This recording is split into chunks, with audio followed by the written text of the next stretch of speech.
It's your boy Ego, and I'm back with some more boxing. Believe that. New media, Ego's Army, salute. Shout out to everybody. We're going to get this thing rolling. I want to talk about some things in the boxing world, man. Can I talk about a little boxing? See what's up. Hope everyone had a good Christmas. Gang, gang. You already know. The gang's all here. Ego's Army. Shout out to Ego Mafia. We are the mob. Money on top of boxing. Let's get it, man. MOB. Money on top of boxing. That's what we preaching. That's what we doing. Especially in 2018. Yeah. Now the last live stream, I was a little out of it. I took some medicine you're supposed to take with food. It was like killing my stomach. But now I got something to eat. I feel better. Now we could talk uninterrupted. So shout out if you were in that stream 1 and you came back for stream 2. Y'all wanted that second helping.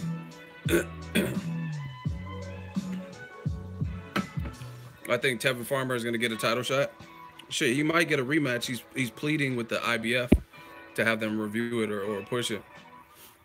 So if anything, he might fight that Ogawa dude again.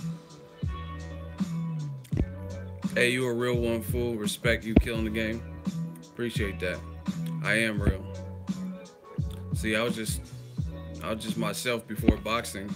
So now that I got into the boxing game, got a little YouTube, Instagram fame, ain't shit changed, man. I'm still the same OG like Genuine said. Same OG.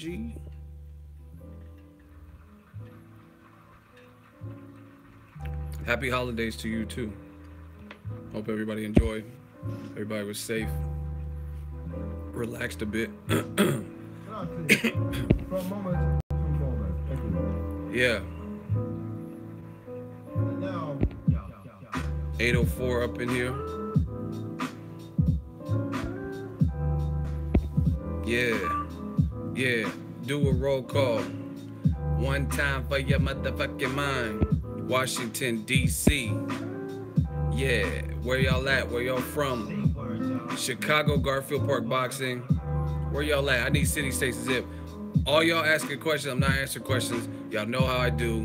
If you follow the channel, we doing the roll call. Oregon. I'm not answering any questions till we get through this roll call. Where y'all at? Where y'all from? One time, where y'all at? Where y'all? See, New Zealand, home of Joseph Parker. We up in here. Mississippi, baby. Tampa Bay, Texas. Yes. Where y'all at? Omaha, Nebraska. Shout out to Fighter of the Year, Terrence Bud Crawford from Omaha. A real one. Fairbanks, Alaska Boxing Camp. Bradenton, Florida. South London. Houston. Bellingham. WA. Yeah. San Francisco up in it. Bay Area. Much love. Miami. See, we global with it. That's why the haters mad. They mad. Oh, they mad. San Leandro. See, the Bay always hold me down.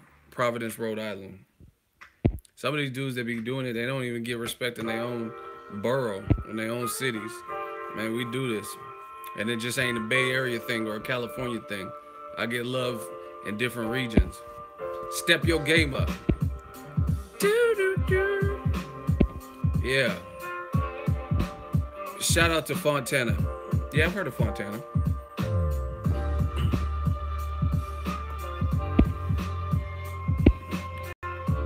A couple more. City, state, zip. Texas, 409. Home of UGK.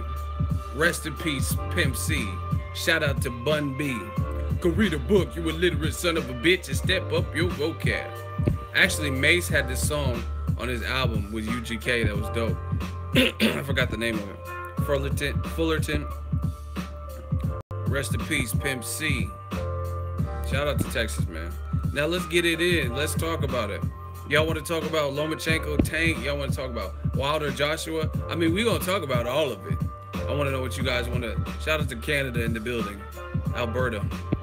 I want to know what y'all want to start with. Joshua Wilder or Lomachenko versus to Gervonta Davis. Because I told y'all, the last stream, I was kind of tripping, right? But now you right. I am crazy. I got something to eat, and I want to talk about these streams. Listen, y'all want to talk about Lomachenko? Here are the rules. There will be hot seats. If you out of line in the comment section, not that we can't disagree, but if you out of line, you will get your card pulled. And I want to see, out of all the videos I did recently talking about Lomachenko, I'm being perfectly fair, speaking my opinions, my thoughts, just my thoughts. We're going to see who shows up for that hot seat.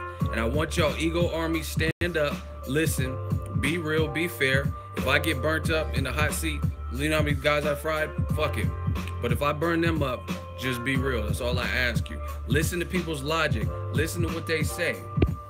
And I want to see how many people show up from the videos. See, this is how you know new media is fucking these boys up. These young boys can't beat me. I'm feeling like Money May. These young boys can't beat me. They just can't, because every time I get on live, this is as close to a more personable interaction that I can do. You know what I'm saying? And they never show up. And the body counts keep rising. When it comes to me and them in the hot seat, you see the type of shit they're peddling. That's all I want Ego's Army to pay attention to.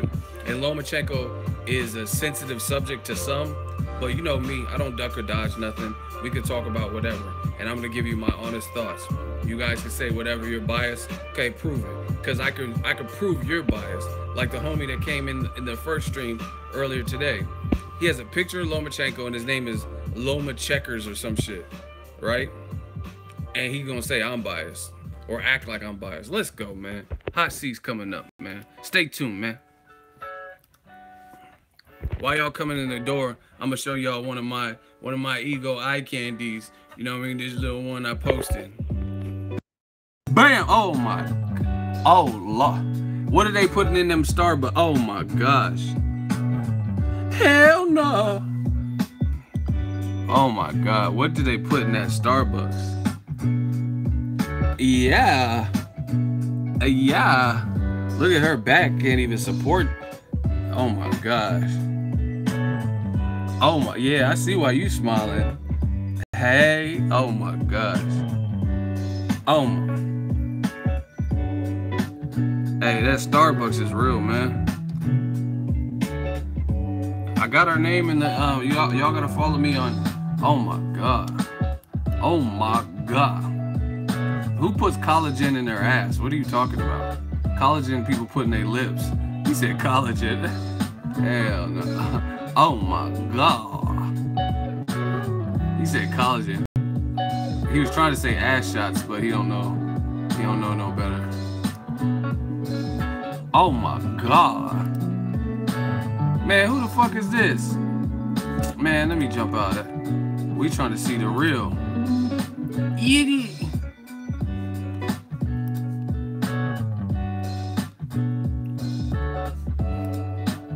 Hey, let me stop.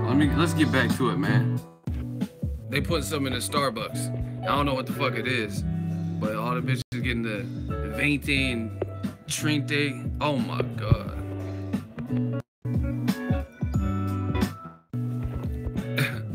Hey, y'all hate, y'all saying butt implants. I don't know, maybe not, but trust me, I've seen some ones that stack. That's not a guarantee. Hey, y'all want to see something? This ain't a girl, but there's no Ego eye candy. I guess I'll show y'all. I try not to laugh because the motherfucker's getting electrocuted, but keyword tried. Look at this dude. Look at, he got the fucking, looks like jumper cables and a welding helmet.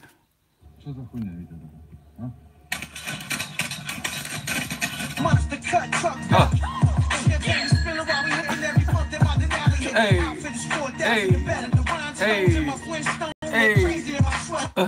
why did they put that special delivery yard?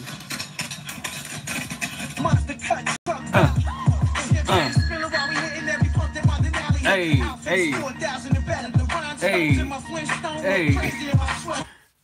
Hell no.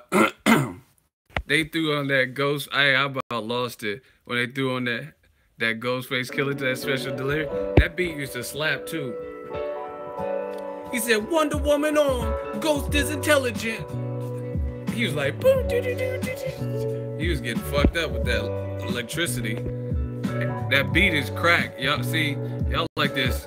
Gucci gang, Gucci gang, Gucci gang. Gucci gang, that's what y'all be on. Y'all mumble rap fans. Man, I pop a perk. Gucci gang, Gucci gang. Like, man, fuck all that. Hey, he was getting clapped up. That electricity. He was getting, wow.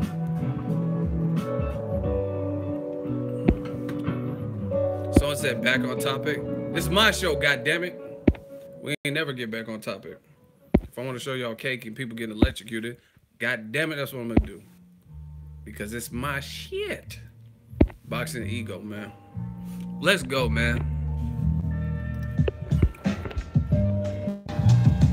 Look, Tank like, fuck y'all. Fuck all y'all. Hey, the young bull said, fuck y'all. I ain't a killer, but don't push me. Hey, listen, let's get it. Let's get into it. I promise you I'll burn somebody in the hot seat. I promise you. Because y'all be on that sensitive shit. And y'all be thinking with me corazon, my heart, and all this shit. We gonna get to it. We gonna see what's what and see what's really good in this hot seat. Gladiator style. Now, listen. I'm getting tired of saying the same thing over and over. Lomachenko is a good fighter. He is skilled. He's athletic. He's making motherfuckers quit. But guess what? 10-1. Me personally, I'm not anointing him with historic greats.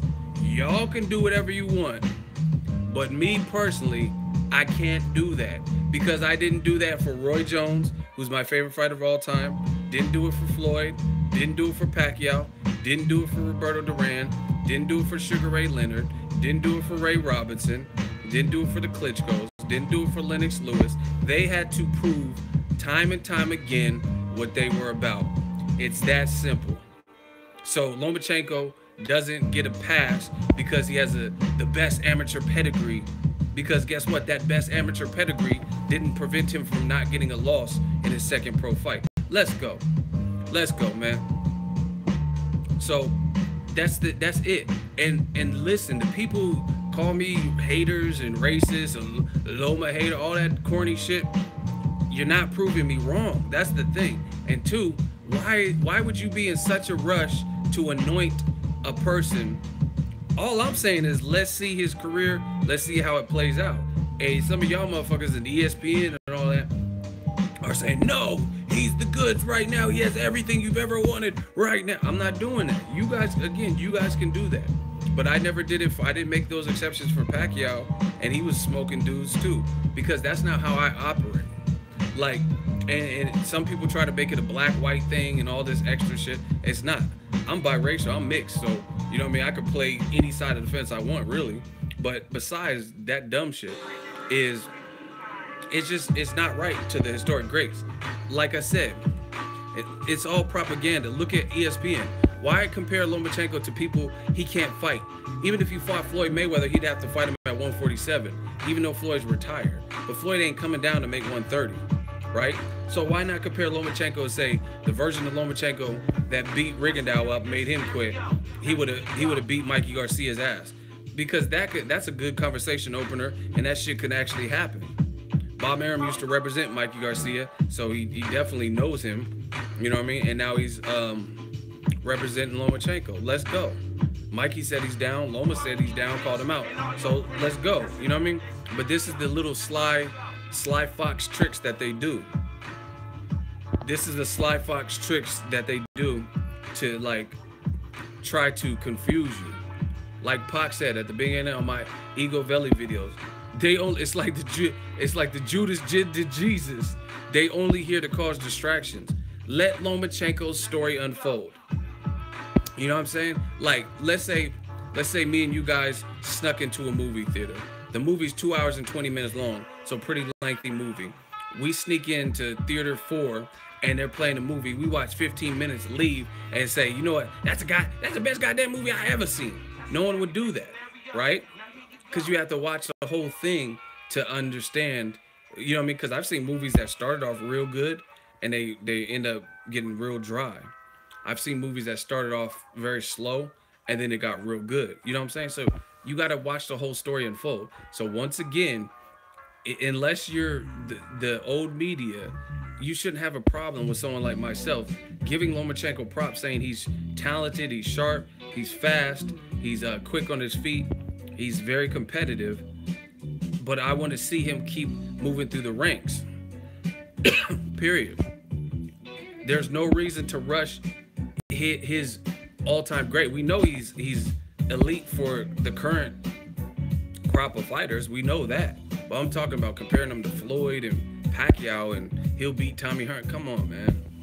Shout out to Chris Price. I told y'all, them yellow and them orange super chat. See, this is the thing. I'm trying to tell y'all, to 2018, I want y'all to do well. I want y'all to get your money up. And I want y'all to take care of your families. But see, they can hit dislike buttons and stuff, but they can't stop the real. They can't stop Ego's Army. They can't stop the message. You see the super chats coming through. You see the engagement. You see the views. They don't stop nothing. So I just want people to be real. Everybody get your money in 2018 and let's thrive. But shout out to Chris Price, $10 super chat. He says, I know talking about purses is dumb, but do you think nobody possibly wants Loma because Rigo only got 400,000? The possibility of Tank and others getting lowballed is high. I don't think anybody is scared. Now, you know what? Shout out to you for the super chat, first of all. Really appreciate it, Chris. But beyond that, very funny that you say that, because Troy King, I talked to him, but he also posted this on his story. Go follow Troy King at Killatainment1L, right? And I posted on my Instagram. Look at what he said. Go follow him, Killatainment. He said the same reason Loma's calling out Tank is the reason the other 130-pound guys won't fight him. If Rigondeaux only got 400,000, then the other guys won't get that. And that's why nobody wants to fight Loma. The money ain't there, and that's why he's not fighting tougher guys. Little pay for a hard fight. Miss me with the foolery, and then he tagged me in it. So you guys bring a very strong point. You know what I'm saying? And I told you guys before, I have no beef or quarrels with Top Rank. I've covered their events. I was just at Crawford and Dongo. They're organized. They're professional. I have no beef with that.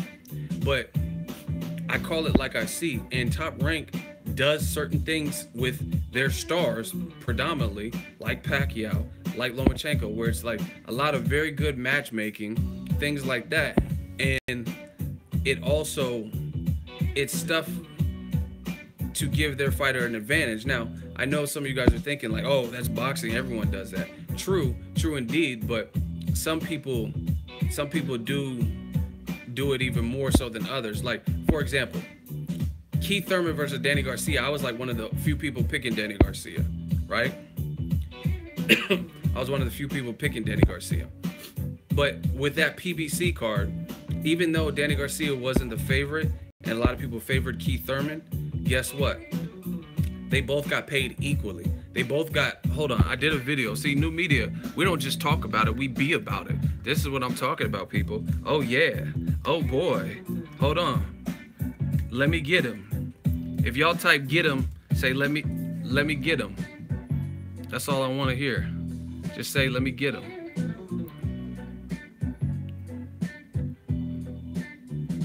All right. Y'all want that work? Can I get a hell yeah? Okay.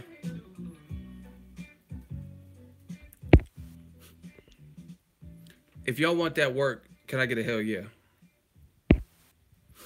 Hold on, let me I gotta do the Ego's Army stretch for this. See, now this is the great thing.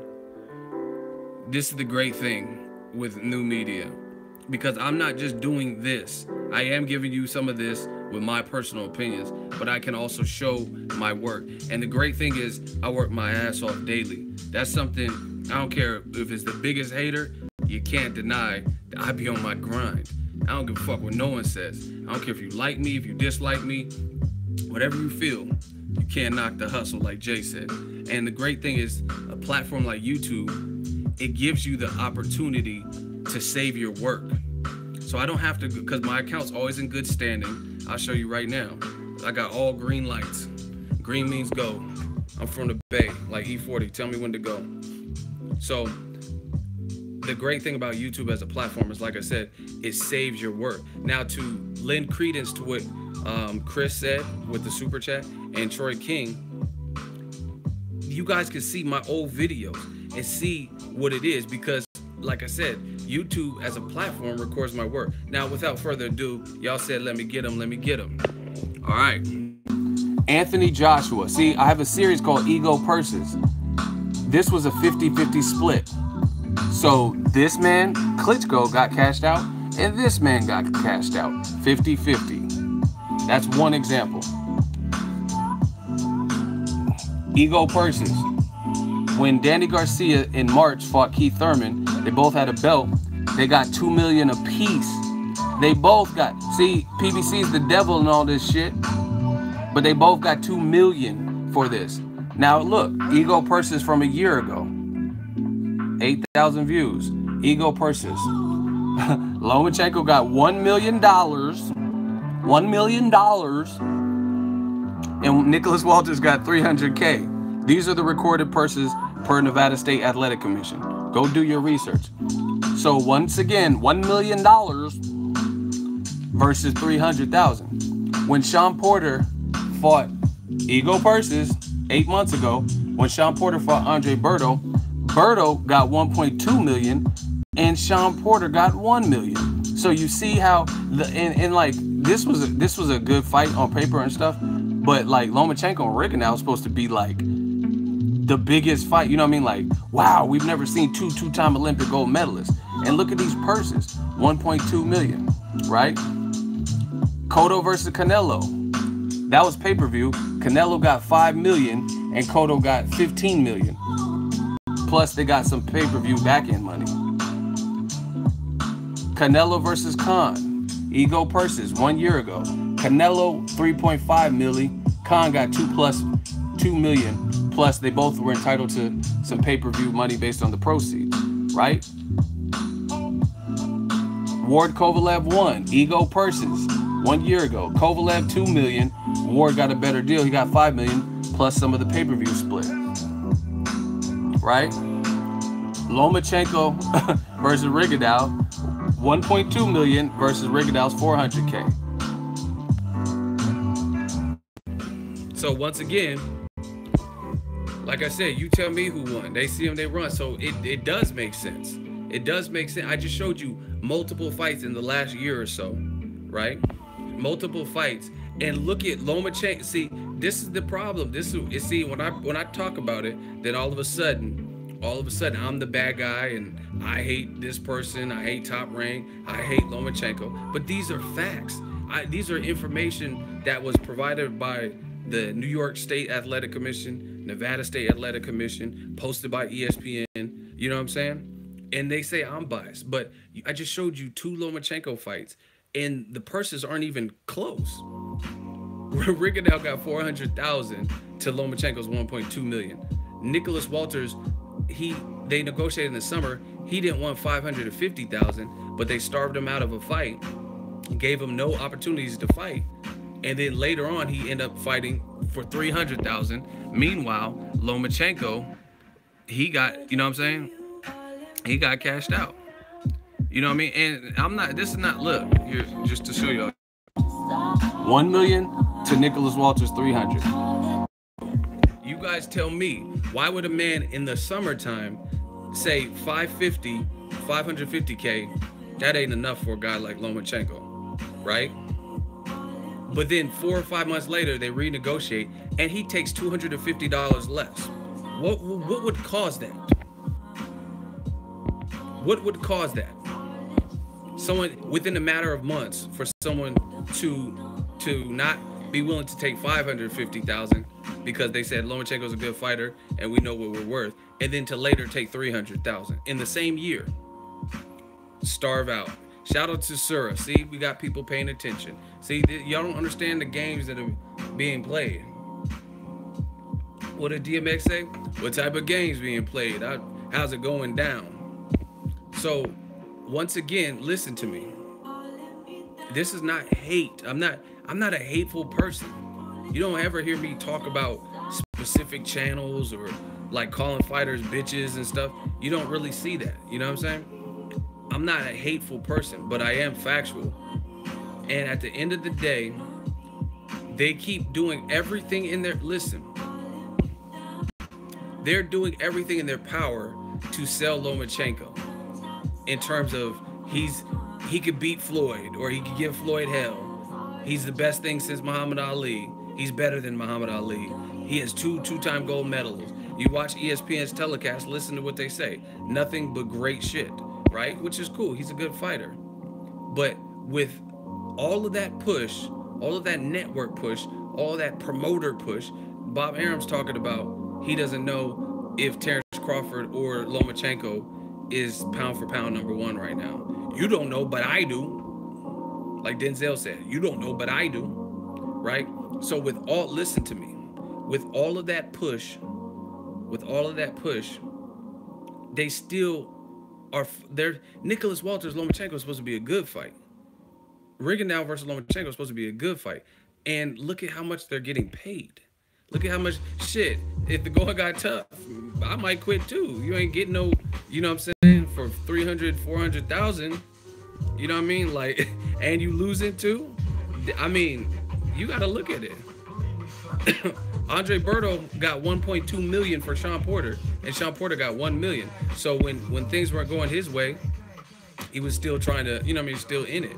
So for me, my thing is this. With all that push from the networks, both HBO and ESPN, when Loma was on HBO, ESPN, them saying he was #1 pound for pound, talking about his amateur pedigree and no one trains like him. He's the best thing since Ali. All this shit, right? And if he's that big, then why are the fans? I mean, why are the opponents not getting paid? You know what I'm saying? Wouldn't you expect that, hey, you fighting this mega star, this A-side, then we would get paid. Now we have ADI Inc. says bullshit. Who's bullshit? Let me know, because you be in the hot seat real quick. Who bullshit who?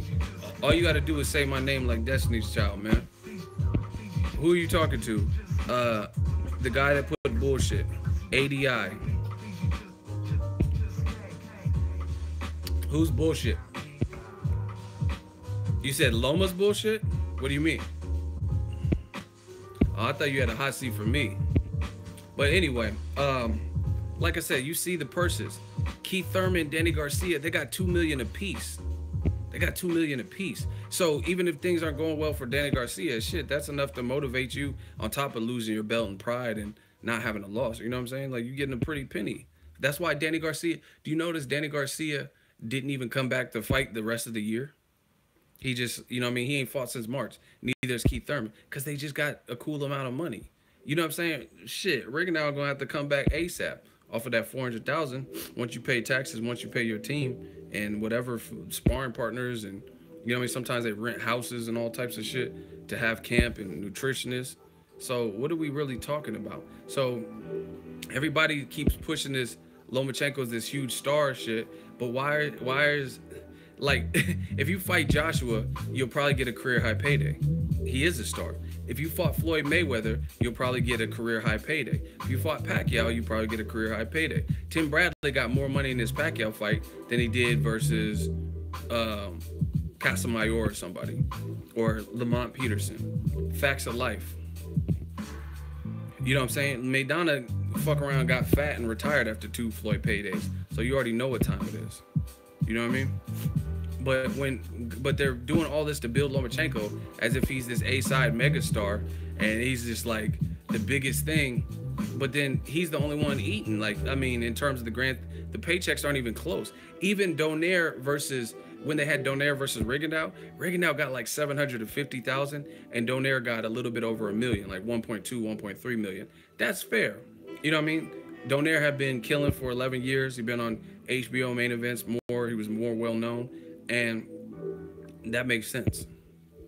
You know what I mean? But these dudes getting 300, 400, And y'all saying they afraid. And see, on top of that, see, let me give some praise to Lomachenko, because I know the sensitive, sensual Lomachenko lovers are not going to say something good, man.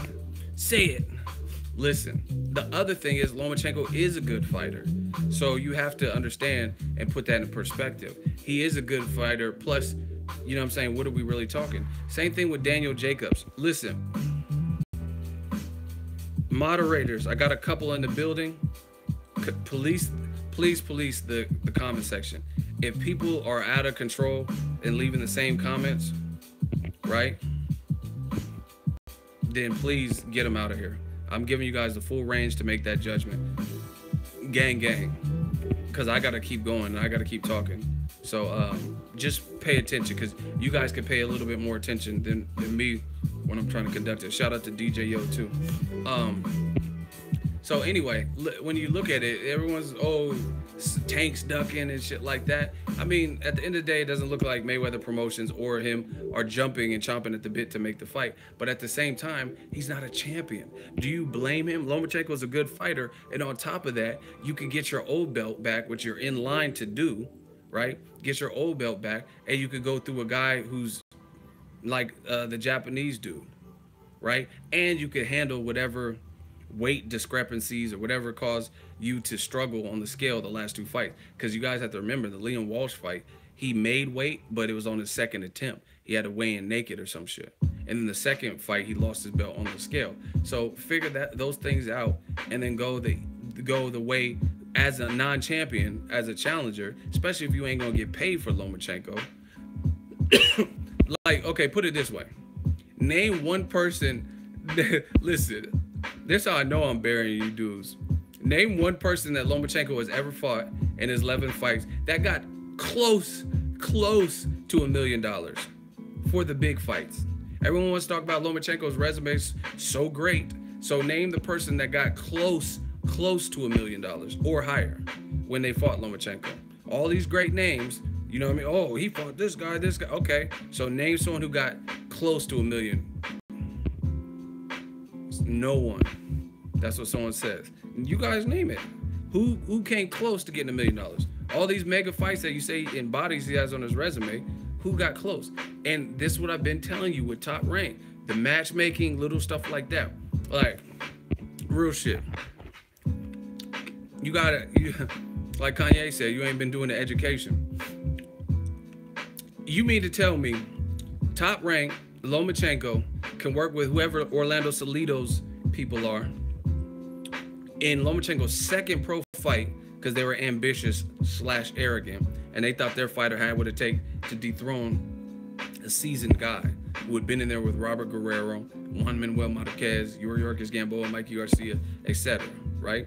So in his second pro fight, somehow, some way, they can get the purse and get the fight cracking, get it televised by HBO. That was in like 2013, if I'm not mistaken. And you mean to tell me it's about to be 2018 and we have yet to see that rematch? Yet to see it. Now, don't get me wrong. Lomachenko has fought some good people outside of Salido or after Salido, right? But he hasn't rematched the one guy that actually beat him. And we couldn't get that done in 3 to 4 years. And then if you read any interview with Salido, he was always talking about money. Money. They're not trying to pay me. I beat Lomachenko. They're not trying to pay me. Nicholas Walters, when the negotiations fell apart the first time, guess what? It was about money. Rigondeaux, he's openly, even before the fight, so you can't say it's just because he quit and lost. He says, oh, they're not trying to pay me. I got to move up 2 weight classes. We knew, but people that picked him, they're just like, oh, you know what I mean? Maybe Rigondeaux can pull off another massive, you know what I mean, underdog statement win or whatever. So why is it always about money with Lomachenko? He's this big star, right? You know what I mean? And then on top of that, now Salido has been softened up because you didn't fight him in 3 or 4 years, right? You didn't fight him. All right, we got a hot seat. Let me just finish this thought.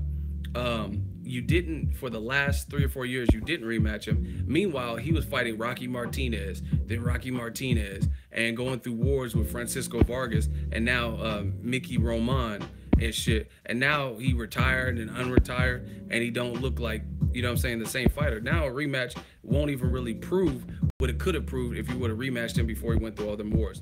Now, Francis, we about to get you up out of here. He says you are a Lomachenko hater.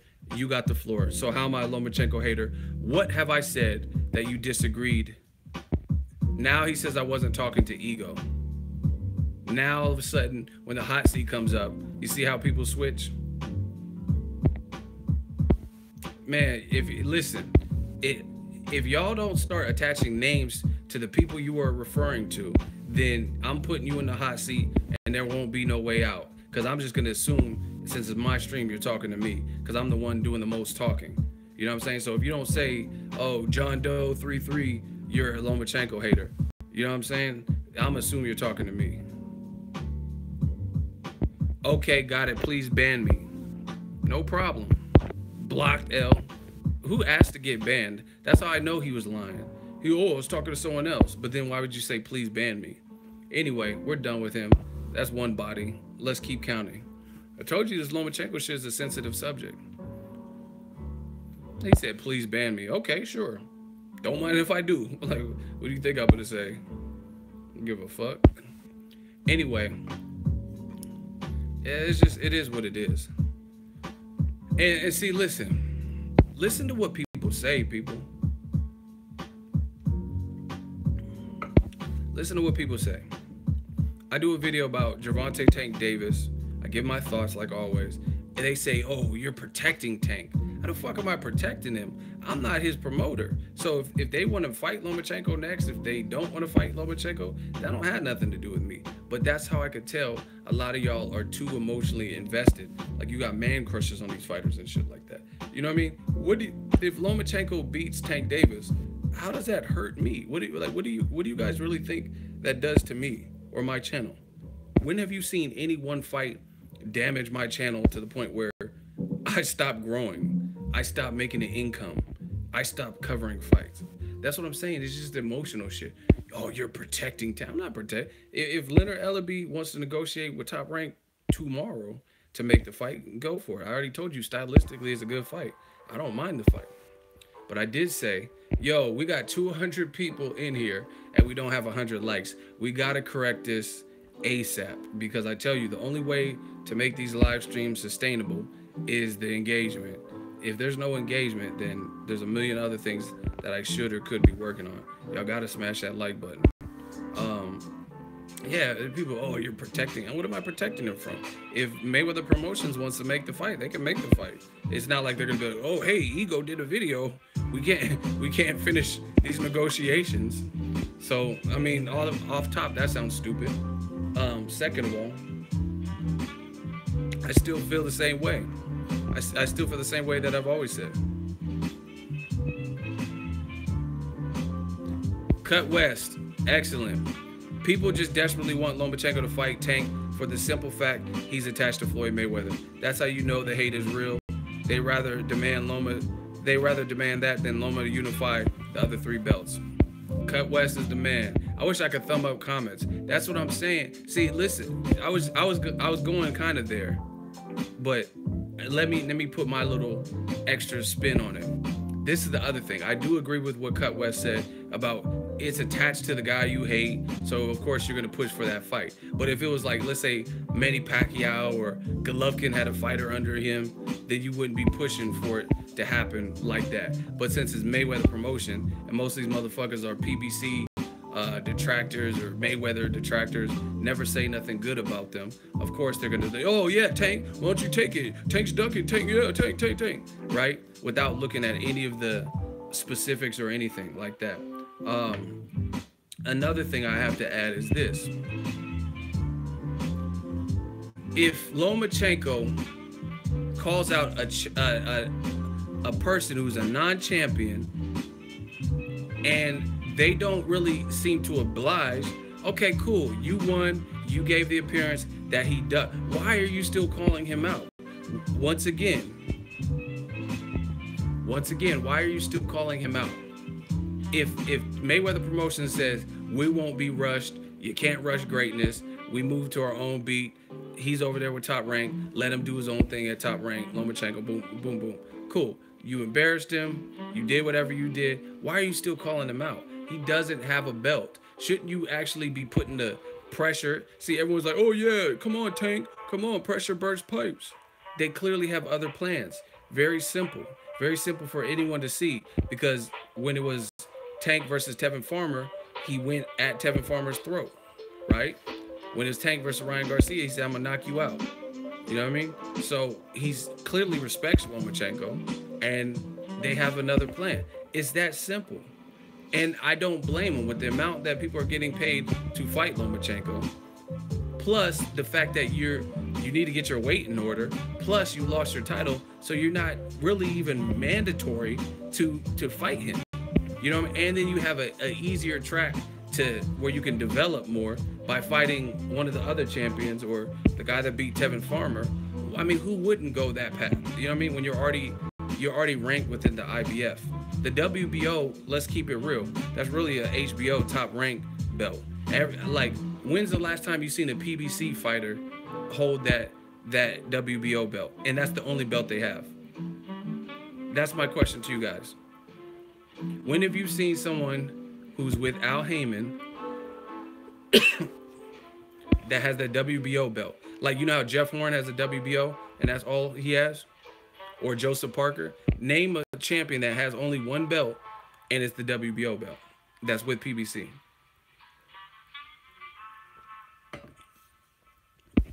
Oh, y'all are mute, huh? Y'all can't answer? Okay.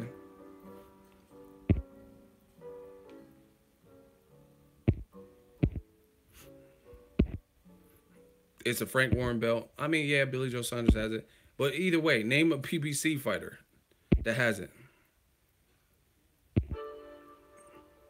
Exactly. Okay, Peter Quillen in 2015. What year is it?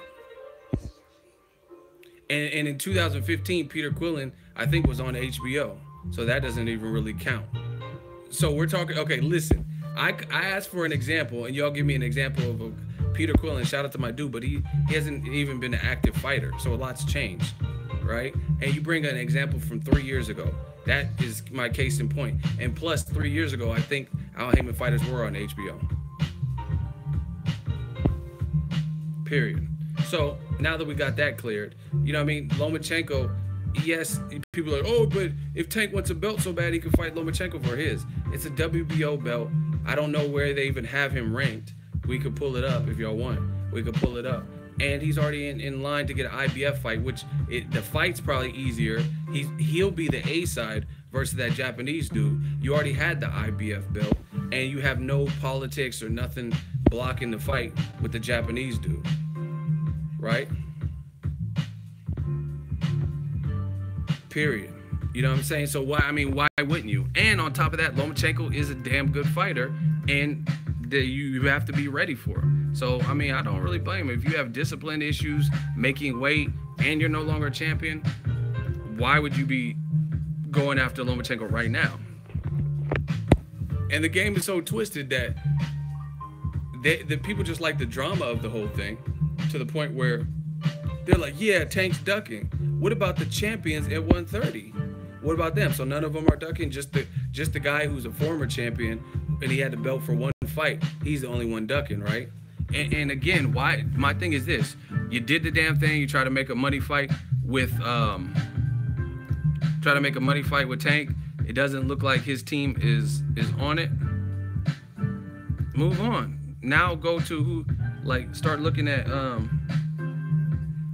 who you can fight. See, y'all don't do this. Y'all don't really go and do the research. You just, oh, he needs to fight him or he's a bitch, without looking at no particulars and nothing.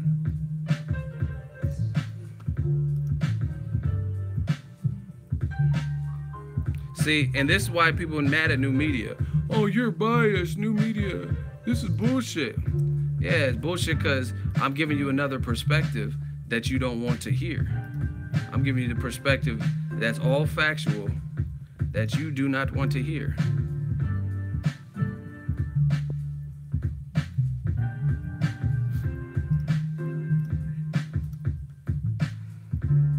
Hold on, people. We're gonna get this work. Someone said, answer my question. Who the fuck are you? Talking about answer my questions. Listen, talking like that, it will ensure that you don't get your question. You don't run the show here. Get on your own channel. Answer your own question.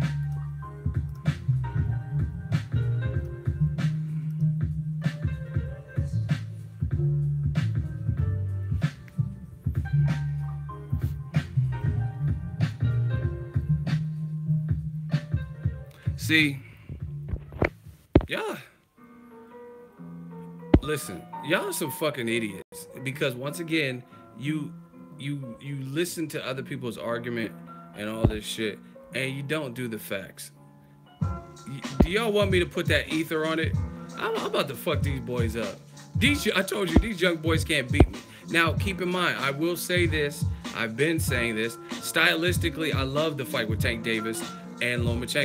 It's a very good fight. I would want to see that fight. But I understand it. If y'all want that ether, can I get a hell yeah? So I could really fillet you motherfuckers. And then we'll get a hot... No, we get a hot... I'm pretty sure we'll get a hot seat after this. If y'all want it... Can I get a hell yeah? If y'all want that ether...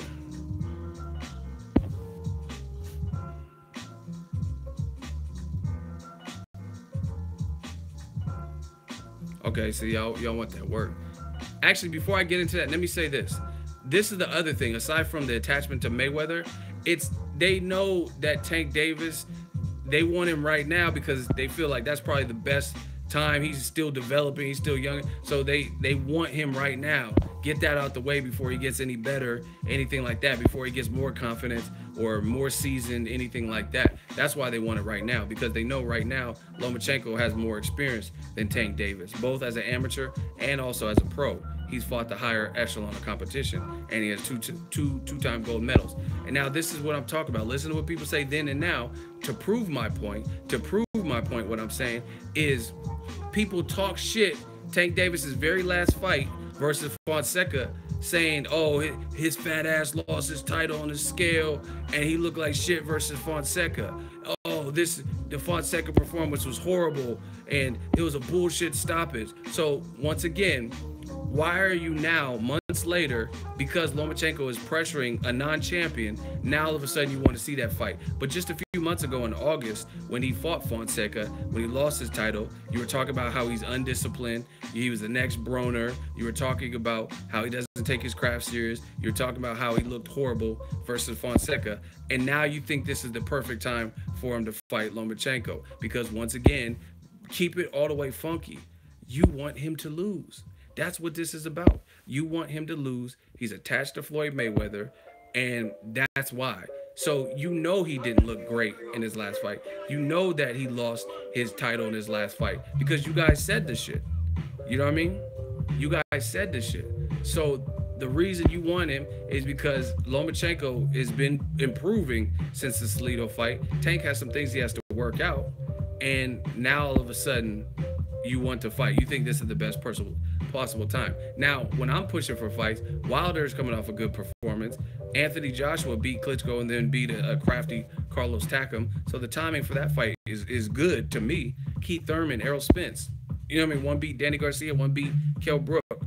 Both champions. So the timing's great for those fights. But the timing for me, for the Tank fight, if it happened, I would definitely watch it. But he's not a champion right now. Now y'all wanted that ether. That's what I'm saying. People, oh, Tank didn't look good his last fight. So coming off that performance, you want to see him go up against an Olympic two-time gold medal who made another two-time gold medalist quit. Because once again, you know in your heart that the momentum at least is favoring Lomachenko. So you don't care about that. You don't care about competitive. And that's the thing what I'm saying. Like some of y'all don't want y'all build these fighters up, but y'all don't ever want them tested. You don't want them to take risks. You don't want them to leave the division, and you don't want them to fight the fights that would give them the most credit for winning. Anyway, y'all asked for the ether. Let me give it to you. As of the latest WBO rankings. Some of y'all fucking idiots. I told y'all. As of the latest WBO rankings at junior lightweight, let's take a look at it. 130, champion Lomachenko. Number 1 is Guillermo Rigondeaux, who just got knocked off. Orlando Salido, who retired and unretired. Evgeny, whoever the fuck that is, Chupacabra. Number 4, Masayuki Ito. 5, Jose Lopez. 6, Zoltan Kovacs. 7, Saul Rodriguez, my dude Nano. 8, Christopher Diaz from Puerto Rico. He looked good in his last fight. 9, Jeremiah from Africa. It does smell like shit, doesn't it? Number 10, Mikhail Alec Eve, whatever. 11, Masuri. 12, Billy Dibb. 13, Leon Jin from 106 in Park Freestyle Friday. 15, Takuya Wannabe. See, he a wannabe. Want to be. And that's it. So, again, Tank is not even fucking ranked in the top 15 with the WBO. Like I told you, he's not in the top 15. I told you the WBO seems to work with ESPN, HBO, and Frank Warren. You know what I mean? Them overseas UK people. But we don't really see the WBO having PBC. So how is Tank? See, this is what I'm saying. People are so eager and so like bloodthirsty. It's a good fight. It's a good fight. But as of the latest WBO rankings, they don't even have Tank in the top 15. Why the fuck would he fight for their belt when he already has a clear shot or a clearer shot where he is ranked? I can show you. I know for a fact he's ranked with the IBF because he was just a champion. You know what I mean? It's probably him, Billy Dibb, and maybe another person, and they're all in the top 3. So once again, you go, oh, he's ducking. Why? He's not even ranked with them, and he's not a champion.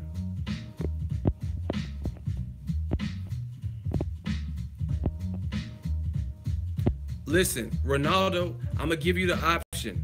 Leave me the fuck alone or step in the hot seat. Do you want the hot seat? Yes or no? I'll answer your question and ask you my own questions. Ronaldo, if you want the hot seat. This is how I'm dispatching, because, okay, no. So cool, that's dead. So listen, if people don't want smoke, then just be that. But if you guys keep trying to disprove what I'm showing you that's factual, then the hot seat is perfectly warmed up for you. It's a recliner waiting for you to lay down. So once again, as I was saying, Tank is not even ranked in the top 15 as of the latest WBO rankings. So everyone pushing it, oh, he's ducking. See, because you guys just go with what people say. You don't do research. You don't do anything. So once again, why would Tank fight a hard? See, and I'm realistic. Lomachenko is probably the hardest fight for anybody at 130. So why would he, with an organization that he's not even ranked for, coming off a weight discipline issue, coming off an issue where he lost his belt and he's no longer a champ, and where he's ranked with the IBF at least, probably the WBC, and maybe some of the other people, I don't know, because I haven't looked, but I know for a fact he's ranked with the IBF. Why would he?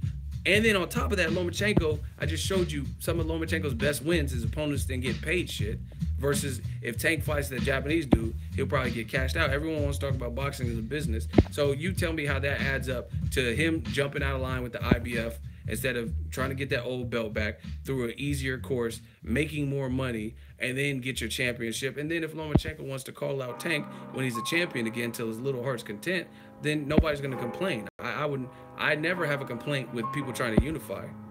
Wilder Joshua, Errol Spence chasing Keith Thurman, and Danny Garcia when he had the belt. Right? Never had a problem. Once again, you try to get the money fight, Mayweather Promotions, they're like, you're not going to throw dirt on our name and distract us from what we doing with our fighter. We're going to build him back how we want to build him back, right? And make the right decision. And you can take it how you want. Say he's ducking, say he's not ready, needs more development, whatever. But now, close that chapter for right now. He's not a champion. So how you gonna talk about Tank every day? You know what I'm saying? that's why I said it was corny to me. You're just gonna keep talking about the guy who openly has pretty much said, him and his team said they're not trying to fight you next. Now, Miguel Berchelt, why not fight him? Machado, right? The other dude, the Japanese dude, if Tank don't get to him first, right? Those are unifications. And of course, they will give you those unifications will give you, at the very least, even if the name's not the biggest name, you still get a belt. Shout out to Manny Ortiz, $10 super chat. He says, YouTuber to YouTuber, support the hustle. Check him out. He got a photography channel. If you guys need insight, he follows me on Instagram. Shout out to Manny Ortiz for that super chat. Appreciate you. Yeah, this YouTube shit is really work. How can I donate to super chat on iPhone? There's not an option yet. You have to go to Venmo or my PayPal. So, all the people that disagree with me on video, I just explained perfectly what I feel. Where's the hot seat? Who wants the hot seat? Explain to me how this makes more sense. That Tank Davis should drop everything he's doing and fight the harder fight, probably for money that's not great, right? Where he's not ranked in the top 15 to fight Lomachenko. Now, again, I understand it. I understand how the game goes. You want him to lose, so of course you want to see him take the most difficult fight or whatever. And you're protecting him. I'm not protecting him. If Tank says, hey, I'll fight Lomachenko, I would support it. But so far, what I've seen, him and his team sounds like they have other plans. I didn't create that reality. That's what they said. They said, we're not going to be rushed. He's over there. So, as a non-champion, if he wants to get some things together coming off his last performance, then, who doesn't understand that? Like I said, the only people that don't understand that are the people. See, this is what I'm saying. When they put these fighters in this special elite category and pound for pound #1, they keep building them up, and they don't want to see them take risk or pressured. You know what I mean? The same energy you're using for Tank, who has no belt and is not ranked within your sanctioning body, why don't you put that pressure on Mikey Garcia? Say, yo, I'm coming to Texas. I know he got 1.2 million to fight Rigondeaux, so I know he can swing a plane ticket. Say, I'm coming to your fight versus Sergey Lipinets. I'm gonna pull up on you in Texas, and if you get past him, let's go. Let's negotiate. Hop in that ring. I'm sure PBC, I know some of the PBC people. I'm pretty sure the PBC people would let you in the ring because they know who you are, right? And impress Mikey Garcia with the same energy that you're pressing a non-champion Tank Davis. Press Miguel Berchelt. Okay, if you want to use the excuse, Mikey Garcia, he has a fight. Okay, to my knowledge, Miguel Berchelt don't have an official fight. Press him. Press Machado. You know what I'm saying? All right, we got another hot seat. His name is Yao Tando. You guys want to ask dumb questions? Let's go in the hot seat. Why can't Tank press Lomachenko? He could do whatever he wants, but he's not a champion. And obviously, something about Lomachenko he respects, and him and his team doesn't seem like they want to fight him next. So why would he press him? Like, people like Errol Spence, he's ambitious, and he feels that I can beat any guy. You know what I'm saying? So it is what it is. I don't have no issues. I don't have no struggle making weight. I can beat anyone. But he obviously doesn't feel that way because he's not calling them out. So what are you talking about? Errol Spence, how he pressed Kell Brook. Errol Spence is Errol Spence. He been to the Olympics. Tank didn't go to the Olympics. Errol Spence got 25 fights or so. Tank don't got 25 fights. They're different promoters, different people. So just because of that don't mean anything. Shout out to Jack Kiltz. Shout out to Jack Kiltz for you in the hot seat and you getting killed by the consumer. He said Errol Spence was Kell Brook's mandatory. Once again, I just showed you with the one belt that Lomachenko has, Tank Davis in the latest WBO rankings is not ranked in the top 15. So that's a great add-on point from Jack. Of course, Errol Spence, on top of confidence, he was the mandatory, so he wanted what he had earned. He was the mandatory to fight Kell Brook. So So that's why he was pressing him. Now, you got up to two more responses. He only lost his belt on the scale. Listen, okay, that's a weak response. Does he have a belt right now? You can't. I don't care how he lost. I don't care if he lost it at the mall while he was shopping. I don't care if someone broke into his house. Does he have a fucking belt right now?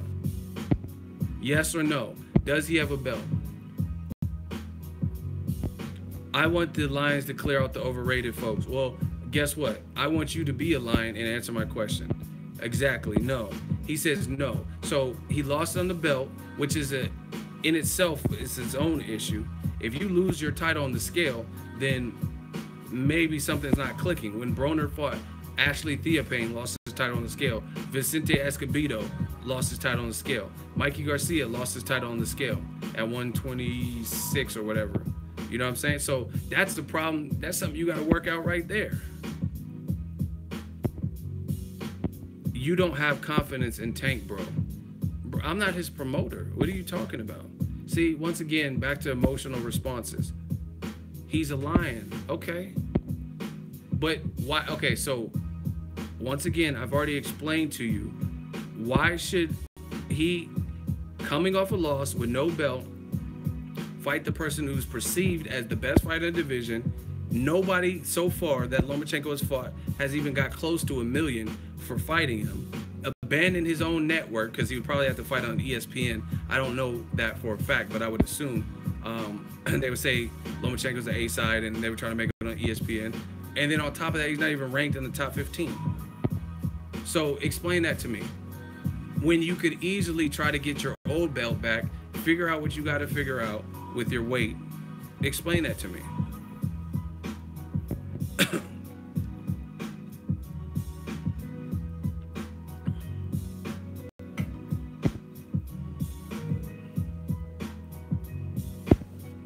Oh, no answer? You flabbergasted. Look, he's flabbergasted. He can't answer no question. See, it's all good when y'all do this and want to ask your own question. When I ask you a solid question, ain't no explaining left, just like you want Charlo pressing Triple G.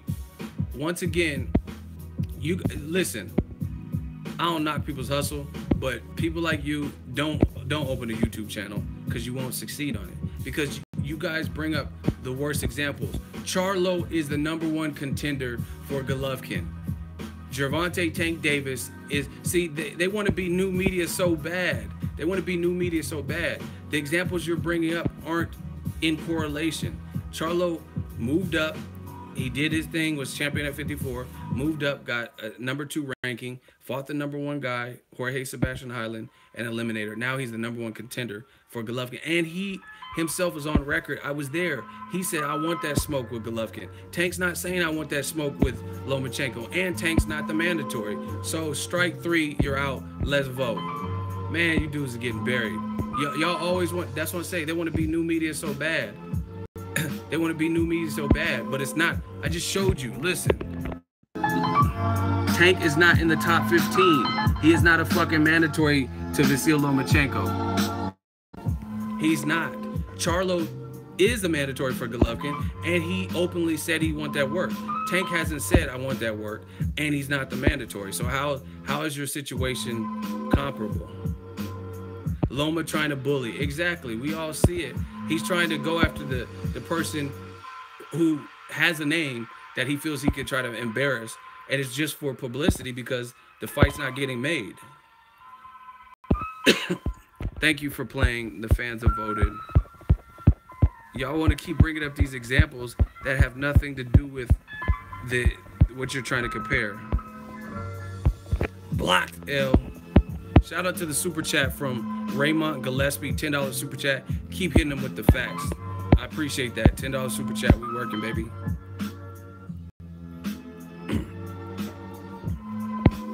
See, that's what I'm saying. They want to be they want to be new media so bad.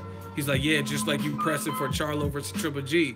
That's because the WBC appointed an eliminator, and now Charlo is the #1 mandatory. And he's on record saying, I got the video. I could play the video right now. He says, I want that smoke with Triple G. So there's no question if he is down to fight Canelo or Triple G. That's not an issue. and he's ranked for it. Very simple. So if you're gonna compare some shit, compare some shit. Tank is not a man. He's not even a champion.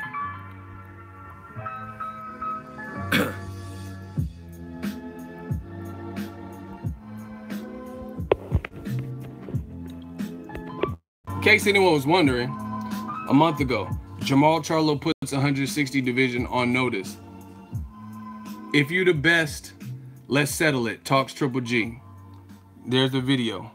You guys can watch it if you want. I was live in New York, and he said he want that smoke. Tank is not saying he wants to fight Lomachenko. So that's my whole point. You push for the big money fight. Doesn't seem like you're going to get it. Move on. Instead of just trying to bully the person. You know, this it's crazy. Let's say you try to start some shit at a bar, and then some guy, you start bullying him, and he's like, nah, I'm not trying to fight you. I'm not trying to fight you. You know what I mean? And then the other people are like standing up. Yeah, I'll fight you. Come on, let's go. Let's go outside. And then you're not worried about them. You're just worried about continually talking about the guy who hasn't really stepped up. You know what I mean? Come on, man.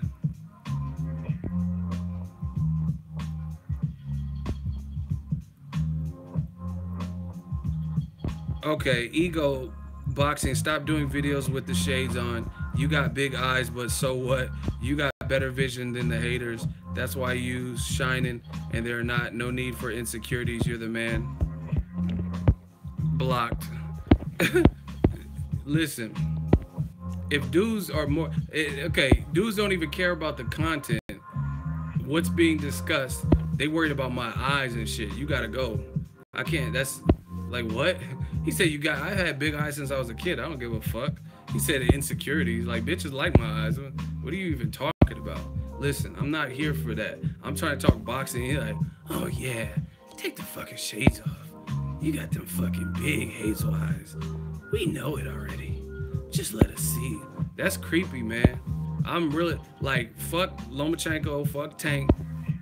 That's creepy. You know what I'm saying? You knocked me out my whole little mood and shit. And it was like a paragraph long and shit. Oh yeah, take the fucking shades off. Who do you think you're, Blade? You're not Wesley Snipes. You're too light to be Wesley Snipes. Frost! Like, some of y'all some fucking creeps, man. Stop watching boxing. Get a therapist.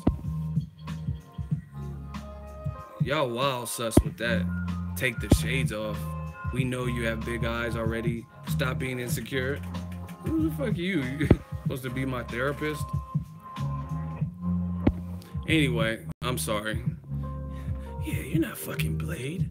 You're no Marvel superhero. Just let us see. Let us see those fucking eyes.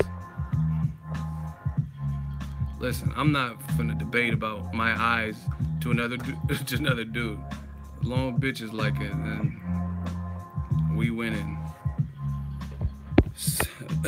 Sorry about that, y'all. It's just, that's what I'm saying. Certain things are just weird.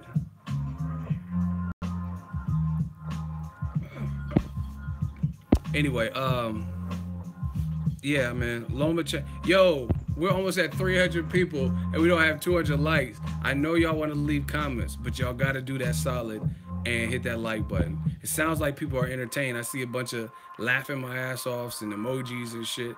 So emoji your ass to that like section and hit the like button. God damn it. We all having fun here. Hit that like button.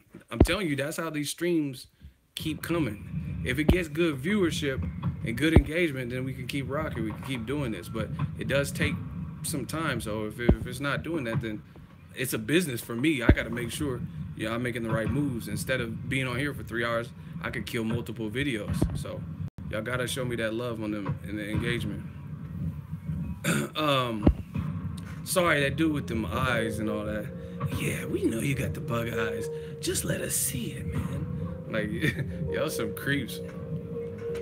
And you know what? It's weird. I don't even think females be on it like that. Like, you know what I'm saying? Like, I don't know. Females don't be studying. Oh, you need a hair. You need to trim your beard up. You know what I mean? They just accept me for who I am. I get on here and talk boxing, and dudes be like, show us your eyes.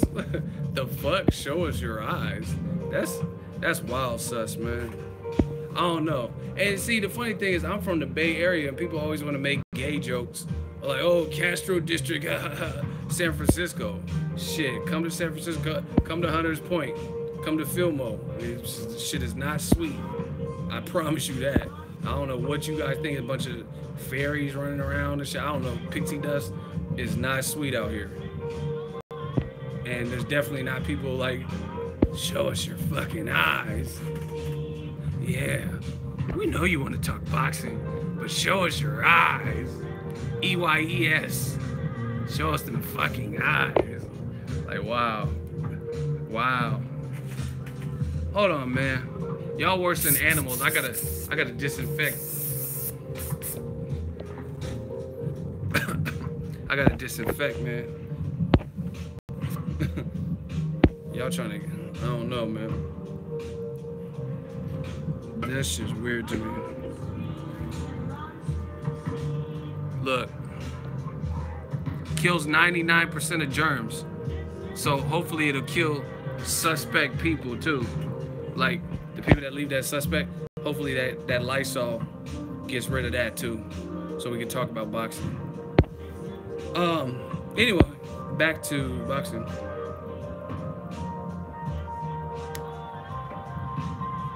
My thing is like this. Lomachenko pressing Gervonta, cool at first. Haha, funny, duck hunt, call him out, stop hiding to Floyd. But they're not fucking with you. It doesn't look like they're fucking with you and trying to have the fight next. So what are you gonna keep talking about Tank? That, to me, that's like that Mayweather Pacquiao shit, where every time Pacquiao was fighting someone lesser than Mayweather, Chris Algieri or something, they threw that Mayweather name under there. You know what I mean? Like, you called out Tank, you did what you did, you proved him to be a ducker or embarrassed him, whatever the fuck you think you're doing to a non-champion, and you're not getting the fight, it doesn't look like, and they're not gonna allow you to strong arm them. He's not ranked in the top 15. So now let's start talking about some fights that actually can happen. How about that? That's why I said it was corny. And once again, everybody disagreed and dislikes and likes and all this stuff. But where are those people? We got a hot seat with your name on it.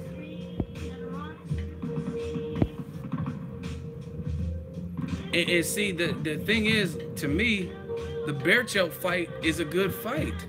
He may not have a name as big as Tank, but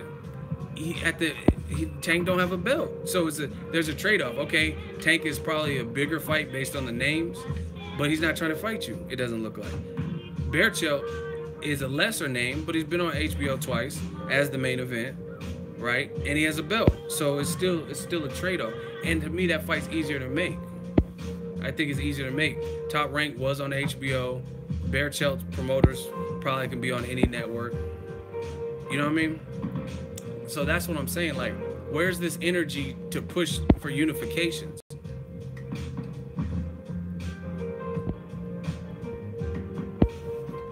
All right, One Love, he want to get blasted out the hot seat. He said, Loma's calling out everybody, bro. Stop just talking about Tank. So he sent 3 or 4 darts recently about Tank Davis. So who is he calling out and who is he actively pursuing in the same manner and constantly talking about that he's doing with Tank Davis recently? We got a hot seat, people. Grab your popcorn. I want to see this. You said he's calling everybody out and pursuing everyone equally.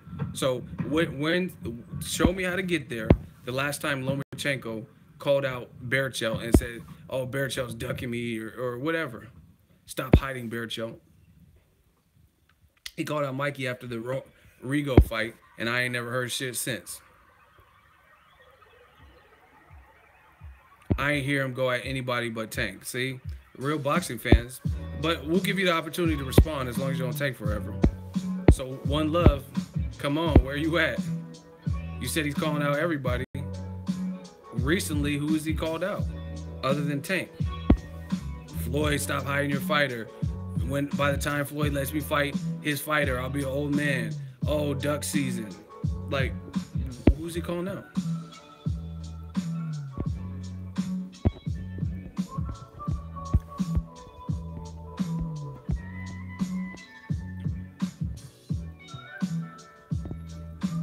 Okay, and he has said on many occasions that he wants smoke with Garcia.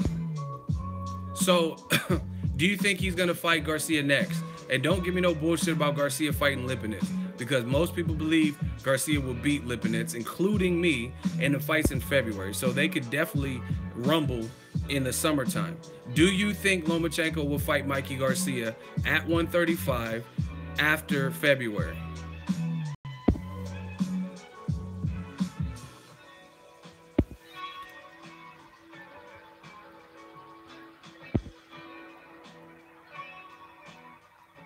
If Garcia wants the match, yes, because I know Loma wants it.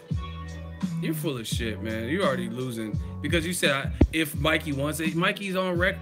Mikey has done the same amount that Lomachenko has done. You talking about I know Lomachenko has done it, but if Mikey wants it, Mikey has been vocal. He's on ES News every fucking day talking about the shit. So what do you mean if Mikey wants it? He's already responded and he did it quick. What you mean if Mikey wants it? Because I know Loma. See, we gotta hurry this up. Because now you're just a waste of time. Talking about, oh, I know Loma. Okay, so my question to you, my follow-up to put you in your body bag, put you in your casket. How do you know Lomachenko definitely wants it? What more has Lomachenko done to make the fight than Mikey Garcia? Okay, Loma has said he wants to fight. Mikey has said it. Once again, I'm going to repeat because you were talking, so you probably didn't listen. What more has Lomachenko done to make the Mikey Garcia fight at 135 than Mikey Garcia? Because you specifically said, I know Loma wants it, but Mikey Garcia, that's on him if he wants it. So my question to you is, how has he pushed for the fight? Like with the Tank Lomachenko, we could clearly say Lomachenko has done more and expressed more interest than Tank Davis has. But show me that with Mikey Garcia. I'm trying to paste the link, but it won't show me. I got a computer right here. What link? What are you talking about? And you got to make this snappy. We got caskets to dish out. It's like Domino's Pizza or something, man. 30 minutes or less. I want to know, you're not answering my question. What more has, you said you were confident Loma wants it, but you're unsure if Mikey wants it. So what more has Lomachenko done than Mikey to make the fight?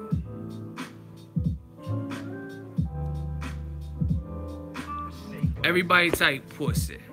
See how long it's taking? Listen, answer my question. I've already seen that CBS. I made a video about that. That's an old article anyway. He's talking about a CBS article before the Rigondeaux fight. I made a video about that. And I seen Lomachenko and Mikey were calling each other out. But they both said that. Once again, stop. Everybody type pussy. See, when they don't want to answer my questions, just type pussy. Everybody just type pussy. Answer my question. You got one more opportunity. What more has Lomachenko done to make the Mikey Garcia fight at 135 than Mikey Garcia? They both have called each other out or addressed the call out. So what more has he done than Mikey Garcia to push for that fight? Okay, so why are you just making it seem like he bullying Tank when he calls out everyone? Listen, I answered your questions and you failed. I'm gonna give you one last opportunity so the fans can see this is fair. I'm not answering shit else you got to say while you're in the hot seat when I've already answered your questions and you keep asking more. I'll ask you one last time. What more has Lomachenko done to really push for the Mikey Garcia fight more so than Mikey Garcia? Because your original statement was that I know Loma wants it, but it's up to Mikey if he wants it.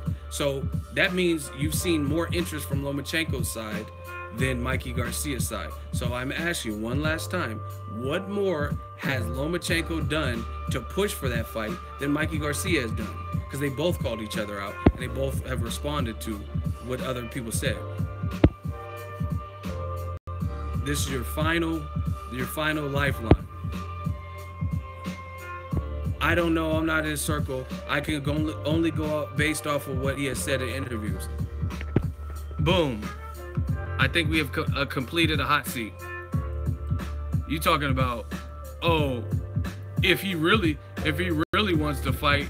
But man, Lomachenko ain't done nothing more than what's her name did. Look, this how real Mikey is. He pulled up to Lomachenko when Lomachenko had the Mariaga fight. What are you talking about? Lomachenko, he pulled up to Lomachenko, and he's like, "What's good?" That's better than a call out. They both have done the call out shit. Look, he pulled up to the spot like, "What's Gucci?" Hey, get this boy the fuck out of here. You talking about I don't know if Mikey wants it. Look at it.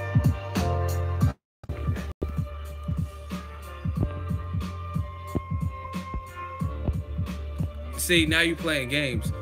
So, oh, Angel already got to you. He already got the L. He's full of shit. He said, oh, he pulled up to take a picture. So if a dude has smoke with you and you gonna pull up not knowing if it's beef or nothing, come on. See, that's how I know some of y'all never been around street shit. If somebody said they wanted to fight you, you're not gonna just pull up and not know what it is. L blocked. Shout out to my man Angel Santos.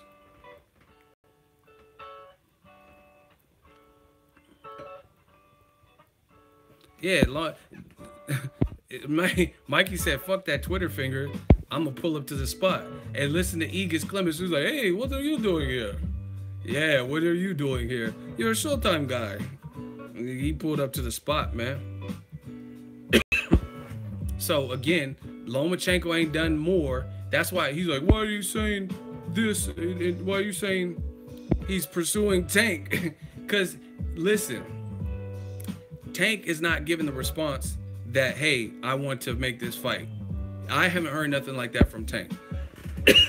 About, "Yo, I'm gonna fight Lomachenko." I ain't heard that. So what's the point of keep calling him out 3 and 4 memes and shit? He don't. Again, the time where this would be acceptable, new media style, where I'm very consistent, is when a person is a champion. If Deontay Wilder calls out Joshua 50 times, I have no problem with it because Joshua has a name and he has 2 belts. If Keith Thurman keeps holding them belts, right, then he's food or it's open season on him. So Errol Spence wants to keep calling him out. I understand that because he's like, come up off the belts. If you ain't trying to fight me, you don't want to unify, and I do. But Lomachenko, you can't say that with Tank Davis right now.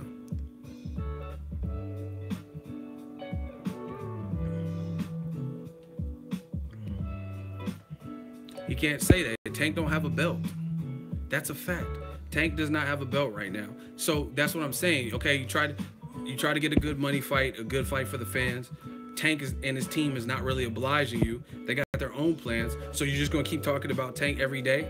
You know what I'm saying? Okay, that's what I'm saying. When does it get old? Why not push for Miguel Berchelt, right? Why not push for Machado or one of them motherfuckers, or put the same pressure on Mikey Garcia? Mikey said, "I want this." Mikey even said, "I don't think Bob Arum won it." He said, "Lomachenko's a fighter, so I'll give it to him. I'll say he wants it, but I don't think Bob Arum wants it." And guess what? I fucking agree with him. Y'all can say whatever you want. I don't think Bob Arum wants that. So that's my whole point. And then on top of it, like I said, like Troy King said, the money is a whole nother situation. Name somebody that got paid handsomely to fight Lomachenko. You know what I'm saying? Rigondeaux got 400,000. Lomachenko got 1.2. Shit, I wonder how much Top Rank got. How much did Bob Arum get? Bob Arum probably got more than Rigondeaux. I put it to you like that. So, you know what I'm saying? That's why, that's one of the big difficulties with these Lomachenko fights. You know what I mean? Like, it's the risk because he's a good fighter, but at the same time, you gotta pay. You gotta pay like you weigh.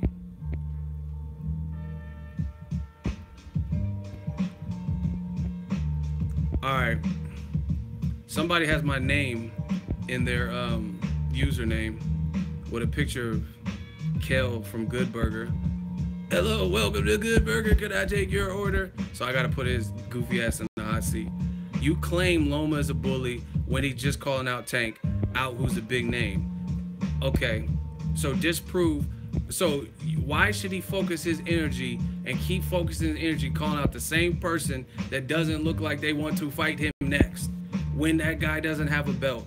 Explain the logic. I have no problem with him calling him out the first time and trying to get the fight rocking. But if it's not cracking, what's the point of continuing to talk about the same guy and it doesn't look like the fight's gonna happen? So tell me that, Mr. Goodburger, while I talk about this super chat. Shout out to Sura47, $5 super chat. Lomachenko is gonna fight Gamboa soon, if not next, because he's starved out already and has a name casuals know. Keep up the good work, Ego. I hope not. Years ago, maybe, but not now. I don't want to see that. So come on, Goodburger, where you at? I read a super chat and you still ain't responded. You in the hot seat? Come on. So this is what I'm saying. Some of you guys have selective hearing. I have no problem with Lomachenko calling out Tank at all. I don't think that's corny to call out somebody with a name in your division at all. What is corny to me is that you keep calling out the same person and it doesn't look like they're trying to fight you next and they don't have a belt. You can't, like, if you want to pressure a champion, you know what I mean, all day, then that's cool, because that's going to keep making that champion look bad. Tank is not a champion. He has some things he has to figure out, like how he's going to get his belt back, how he's going to make weight. Now you're making up bullshit. See, this we're going to vote after this, because y'all motherfuckers just start making up shit. Loma wants a big name on his resume and then move up and fight Mikey. You're not part of Lomachenko's team, so how in the fuck do you know what he wants to do? And when is Lomachenko going to unify a division? You know what I'm saying? So once again, okay, here, this is how I'm gonna put him in the hot seat. How do you know what Lomachenko's short-term and long-term goals are? How are you affiliated with Lomachenko? Because you're telling me about, oh, Lomachenko, he wants one more big name, then he's going to move up to fight Mikey. Based on what? Where's the interview? Where's your inside connection that you know that? Come on, Goodburger. Welcome to Goodburger. Can I take your order? So explain that to me. 10, 9, we got to get this show rocking. 8, 7, 5, 4. Isn't it obvious? Why else would he be calling him out? To try to make him look bad for a situation that's not going to happen, most likely, because it's a money fight. Maybe he wants money. Anyway, everybody put your L's up. That's some easy ass work. And take my name. You don't deserve to have my name in your username. Take that out. You got that L real quick, boy. See, every time. Damn, my shooters is quick. Shout out to Box Watch. I couldn't even do it. See, we cooking these boys, man. See, and every time I do a video, this is what I want. I want you guys to pay attention. Hold on. Listen, that's why it's comedy to me.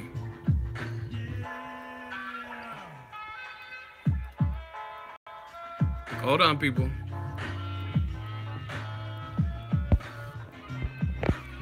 That Goodburger dude, dumb. Ego clearly said he didn't have a problem with the fight, but he does have a problem with him continuously calling him out when Tank seems like he don't want to fight. It's that's what I'm saying. Like, it's not rocket science. If you called him out, that's great.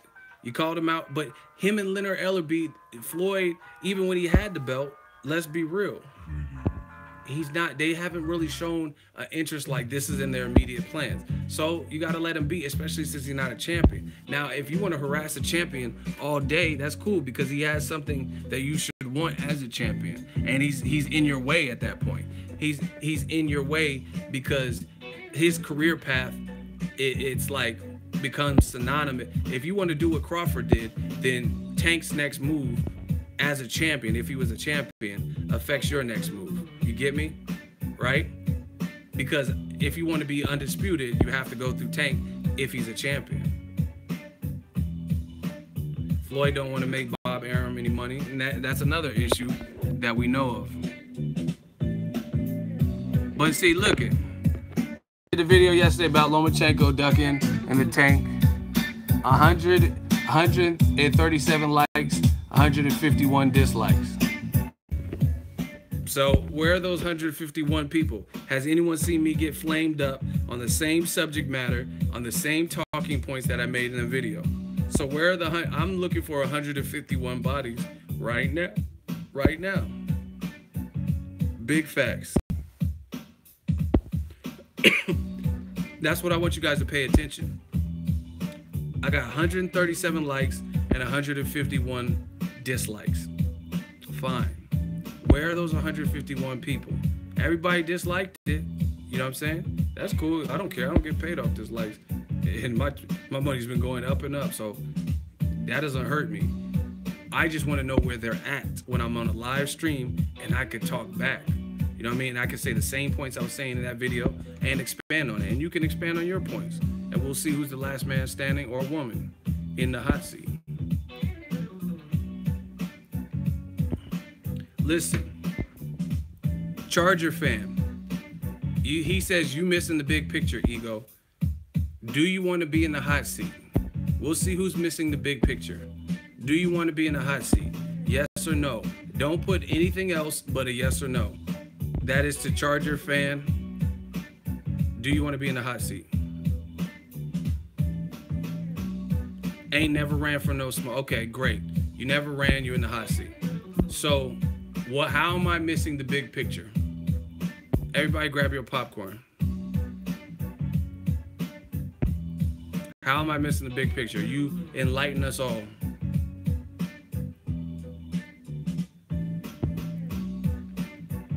And once again, it always takes forever. I'm missing the big picture. Loma is 29 and wants a payday. Really? That's all you have for me? How's that me missing the big picture? And listen, get this dude the fuck out of here. He got 1 million and change for Lomachenko versus Walters and Rigondeaux. So far he is getting the paydays. Like, you know what I mean? Unless you're a superstar, you're not gonna get much more than that. What the fuck are you talking about? He wants a payday. I mean, if anyone, his opponents want the payday. They the ones. Nicholas Walters getting 300K and Rigondeaux getting 400K, and he's saying he just wants a payday. Shit, become undisputed. That'll make your name grow, just like Terrence Crawford. See, that's what I'm saying. Terrence Crawford ain't had one fight at welterweight, but based on his great work at 140 and being undisputed, right? He moved up to 140. He's already ranked within the WBO. Lomachenko, he would be the favorite to beat pretty much everybody at 130. So just do it. Collect the belts if you can. I still think there's some good fights in there because at least those guys with belts have power. You know what I'm saying? And then collect the belts if it's that easy. Run through the division. And then when you move up, then you already be ranked and already be people know what you're capable of. Or take the risk immediately and fight the guy you called out, Mikey Garcia.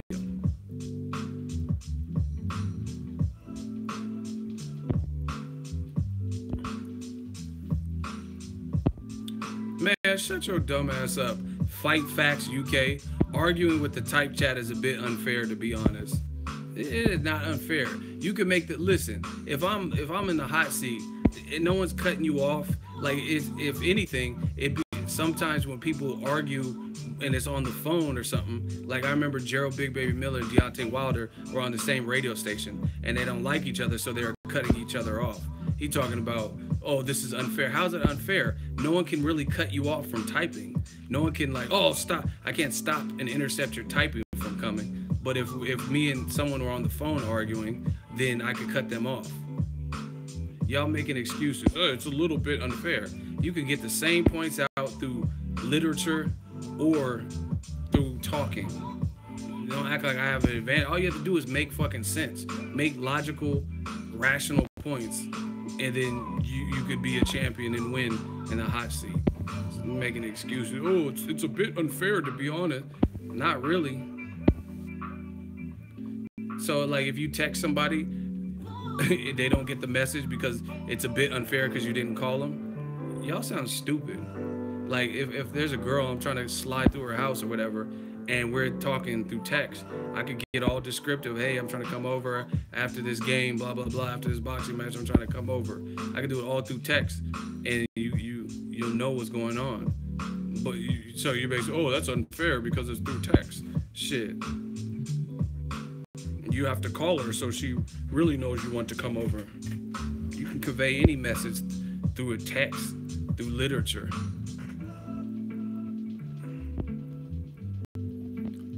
I have been interacting all night. It wasn't a diss, but most are alternative troll accounts.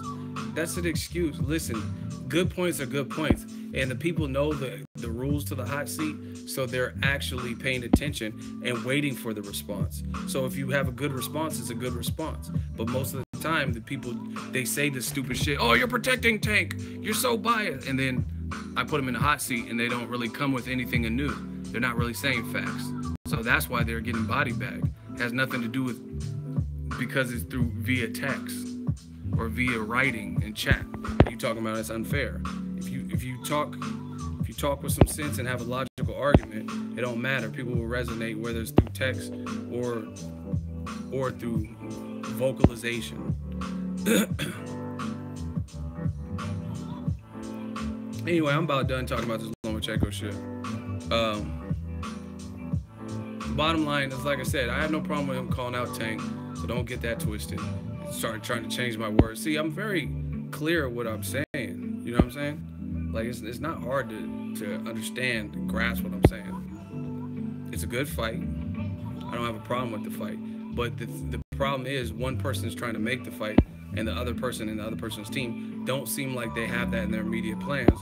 You can say they're dug, whatever you want to say. It's the fact that I haven't seen anything like, yo, let's scrap. Just like Keith Thurman and Errol Spence. It looks like Errol Spence is pushing for the fight, and Keith Thurman is like skirting around the issue. Difference is Keith Thurman got two of them things. He got two belts.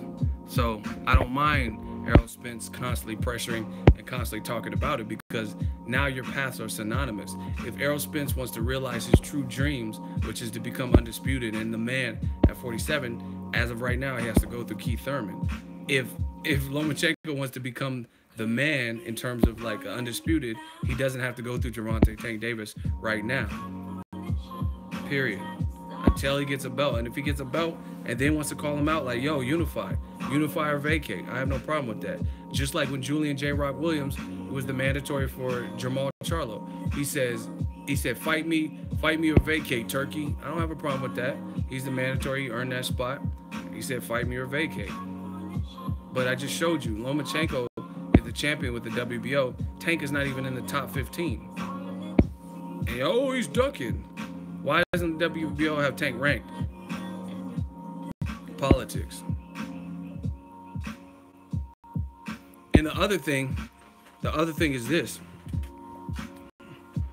Maybe not at 30, you got to just do what's right for your career. Like, in terms of, like, to get you the recognition. If you beat any of them dudes, top guys, at 35, no one's going to say shit. They'll be like, Lomachenko's a bad motherfucker, right? Mikey said he wanted to smoke. Jose Ramirez said he'll come to 35 for the smoke. Jorge Linares said he wants to smoke. So, Lomachenko, he got to do what he got to do. Instead of focus on the one guy that doesn't look like he wants to smoke right now, why not focus on the many people that are calling you out? Just a thought. Oh my gosh. Do y'all want me to body Zach Thomas? I'm getting so sick of the same shit. Do y'all want Zachary Thompson bodied in this hot seat?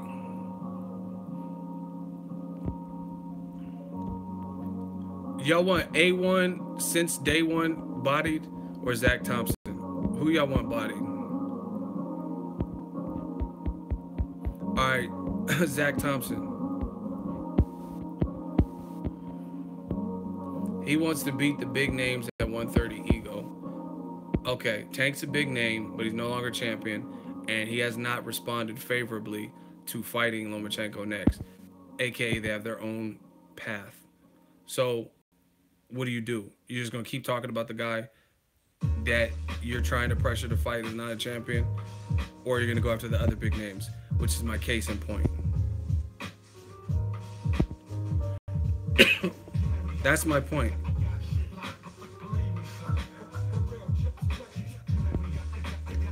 Okay, that's bias, ego. How is it bias? Start getting to these points. We got to get these people out the hot seat in a timely fashion. What's bias? What was said that was bias? Zachary, come on, Zach. I know you can do better than this. You'll get dominated, ego. Listen, you got one more response to show how I'm biased and all this shit. If you keep putting clown shit, you'll just be out of here. So your next response determines your future here in this stream. See how they just start talking crazy? You'll get dominated, ego. Okay.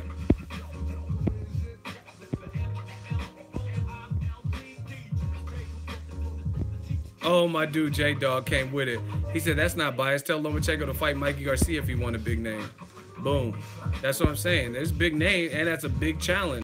And you'll get big credit. You'll get more credit for beating Mikey Garcia coming off of Broner win and what I believe is Sergey Lipinets win. I think he'll beat Sergey Lipinets. And he's fought at weights of 140. So you beat him, who's undefeated just like Tank. He's a champion at 135. If he beats Lipinets, he'll be a champion at 140. And he's not coming off of a performance where he lost his belt on the scale. And he's not coming off of a Fonseca type of performance where it wasn't his best. That's bias. Tank never lost the belt anyway. He lost on the scales. He still got an O. You're done. You're just wasting time. Block L. See how they don't answer any of my questions? Bye-bye, Zachary. Blocked.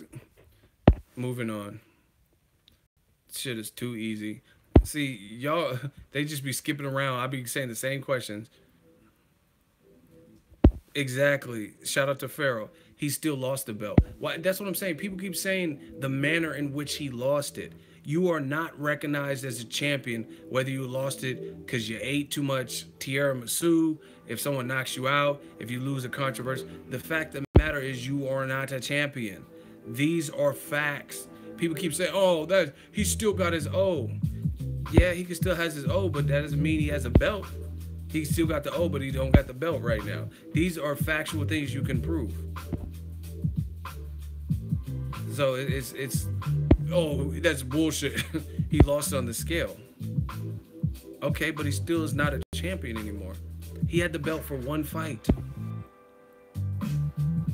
Lost a belt is lost a belt. You know what I'm saying? Anyway.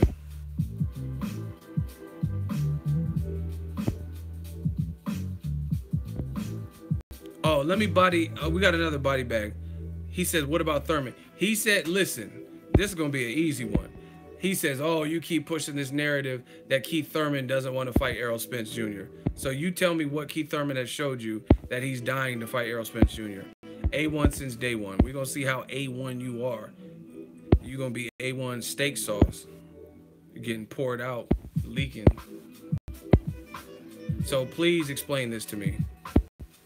So tell me what Keith Thurman has showed you that he's dying to fight Errol Spence. Strike one. The man is coming off of an injury and a layoff. Give him some damn time. You're full of shit. I've been on record multiple times. Anybody who's really a fan of mine will know this. I specifically said I have zero problems with Keith Thurman coming back to fight Jesse Vargas. Is that the best welterweight fight? Absolutely not. But guess what? I have no problems because I'm realistic and I am taking into consideration that he's coming off an injury and a loss. I've literally specifically said that in my videos, right? So that tune-up shit is out the question. Beyond the tune-up shit, Keith Thurman is talking about the fight probably won't happen in 2018. So explain that. How many tune-ups is he supposed to get? You know what I'm saying? How many tune-ups does he need? Why can't the fight happen in 2018 after the Jesse Vargas fight, which he'll be favored to beat Jesse Vargas?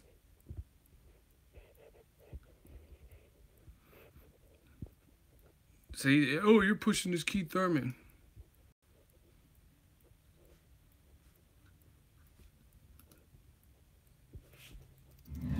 Y'all boys are getting bodied.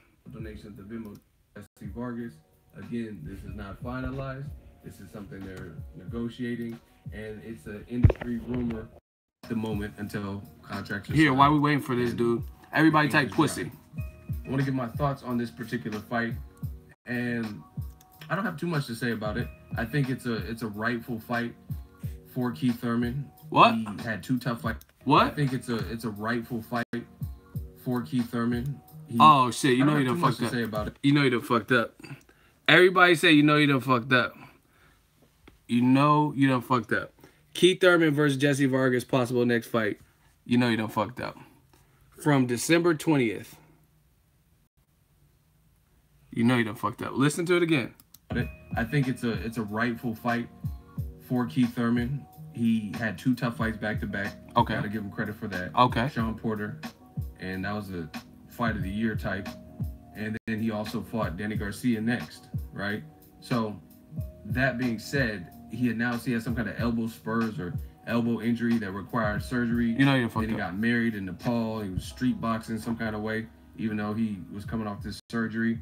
And the bottom line is he hasn't fought since March 2017. So by the time April rolls out, he'll have been out of the ring at least a year. So I don't have a problem because I am realistic with Keith Thurman.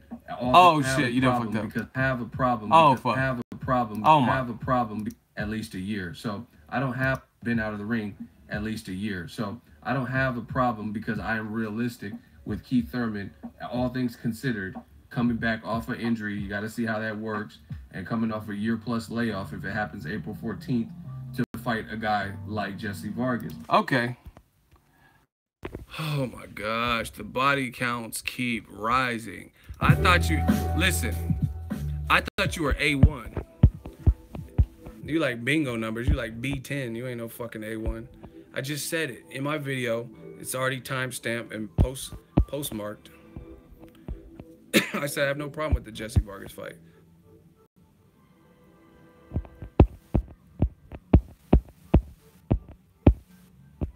So what do you have to say for yourself? A1.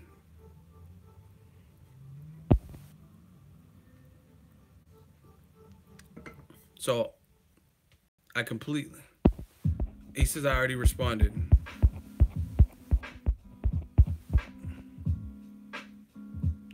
After Vargas, he has other business to attend to. No. But see, your first point was that basically I was being unrealistic and he was coming off an injury and I didn't take that in consideration. And I just proved you wrong by showing you. I just showed you how you were wrong in that. And you didn't even apologize to me. But okay, that's cool. That's one strike. Now he's saying I never said it. You said he's coming off an injury. Give him some damn time. That's what you said. And I just showed you. I'm willing to give him damn time. Fight Jesse Vargas. That's not a fight that, you know what I mean? Jesse Vargas had one fight in the last 13 months. And it was against a guy, Brandon Rios, or somebody beat. Right? No, I said you are acting like he is ducking. Okay. So how am I acting like he's ducking, but he's not? So how is he acting? Here's my question. Like Jay-Z said, I just flip it on ya. How is he acting like he wants the fight? Since he's not ducking, and he's aggressively pursuing Errol Spence, show the fans that. Because I already proved your first point wrong. I said he can come back, ease back into it or whatever with the tune-up.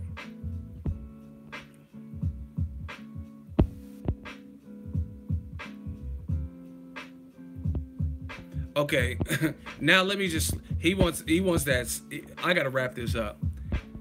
Now he said he will fight him after this business is taken care of. Listen, anybody that knows boxing knows that a unification, the sanctioning bodies will step aside and push the unification in the forefront and trump a mandatory. We all know that. Now, there might be a clause where the winner of that unification must fight. Whoever has that belt at the end of the night must fight the mandatory. I've seen that happen. But for big fights, they usually stand down and will stay out of the way. So you're full of shit, once again. Oh, you want an example? Because you wanted me to keep burying you? Okay. Joshua versus Klitschko. Kubrat Pulev and Luis King Kong Ortiz were were Joshua's mandatories, right?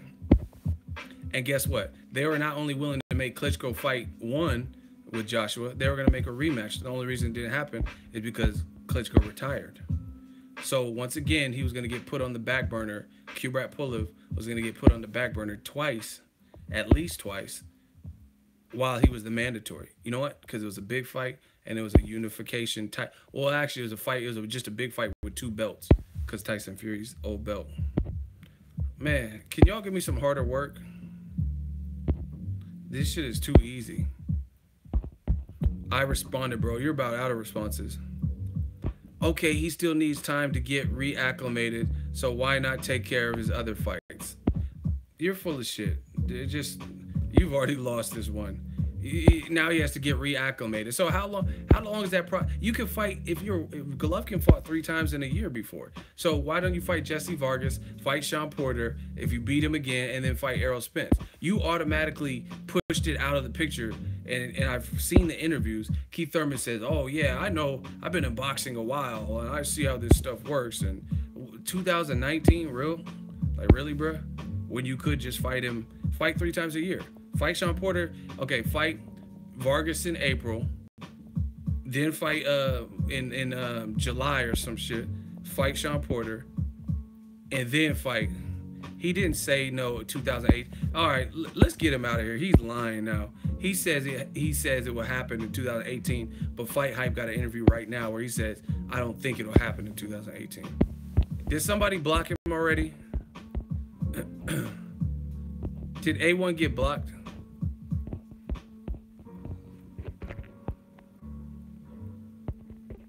Oh, he retracted his own message. Anyway, he lied and retracted his own message. It's automatic disqualification because you lied and then you didn't want people to catch you up in the lie. Blocked. Get him the fuck out of here.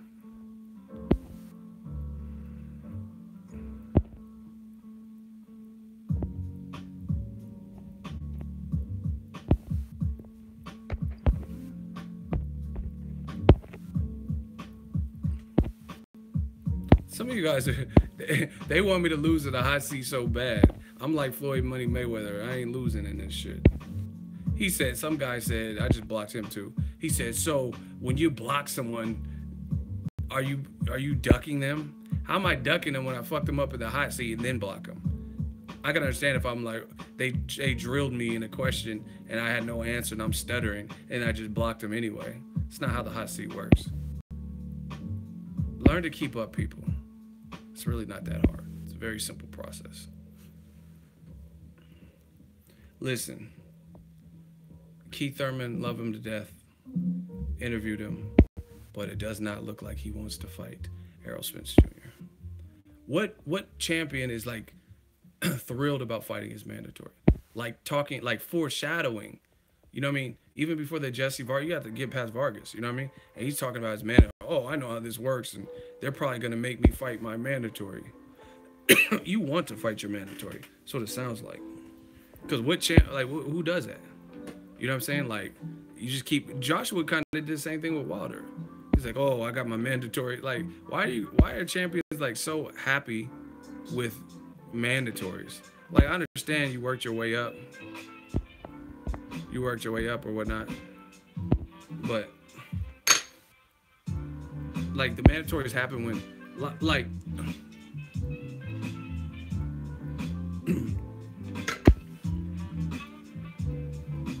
most people, like, I see a lot of people with the mandatory shit. It's like, you gotta, they fight him when like, Kell Brook, he didn't want to fight Errol Spence Jr. He was trying to fight Amir Khan, Pacquiao, Jeff Horn. He was trying to fight anybody else but Errol Spence because he knew Spence was a dangerous fight. And it was mandatory. So he waited till it was absolutely mandated for the IBF. But Keith Thurman's telling you in advance before the IBF or before whoever Sean Porter's ranked with the WBC or whatever, before they've even said anything, he's telling you that, oh, I'm probably gonna have to fight him. Like, sounds like you want to fight him. And the other thing is, makes it look, Keith Thurman is already admitted that he knows the fans want the fight. He's like, yeah, I know. Everyone keeps talking about the Errol Spence fight. It'll happen, but it'll happen most likely on my time. Like, what? Like I said, everyone wants to be Money Mayweather. They don't want to be Pretty Boy. They don't want to go through Pretty Boy Floyd stages. Everybody hit that like button, man. We catching bodies. See, that's what I'm saying. Like, that's how you know you're getting good at your job, is when motherfuckers can't beat you, they lie on you. All right, we got another dude. He's been begging for this moment. And normally I don't deal with beggars. John Gentile, he says, Ego, you are biased. Just admit it. Okay, you prove it to the people that I'm so biased. What did I say now? John Juntao or Juntao or whatever your name is.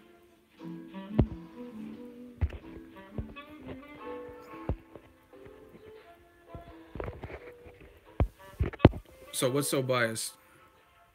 Hey, Angel, don't when someone's in the hot seat, don't block them like that. Cause I'm trying to catch a body and make an example out of them. So if somebody, y'all moderators, y'all gotta be on it. If somebody's in the hot seat, don't block them, until they get voted off or whatever. Cause I was waiting to hear his response. Yeah, he's in the hot seat, man. That John Juntao. Man, listen, he got blocked already. One of my mods had a itchy trigger finger. But listen, a lot of these dudes is full of shit. I'm gonna tell you why. New media. Shout out to Ego Army. Shout out to Ego Mafia. We are the gang. Money on top of boxing. We the mob. MOB. I'm gonna explain it to you, man.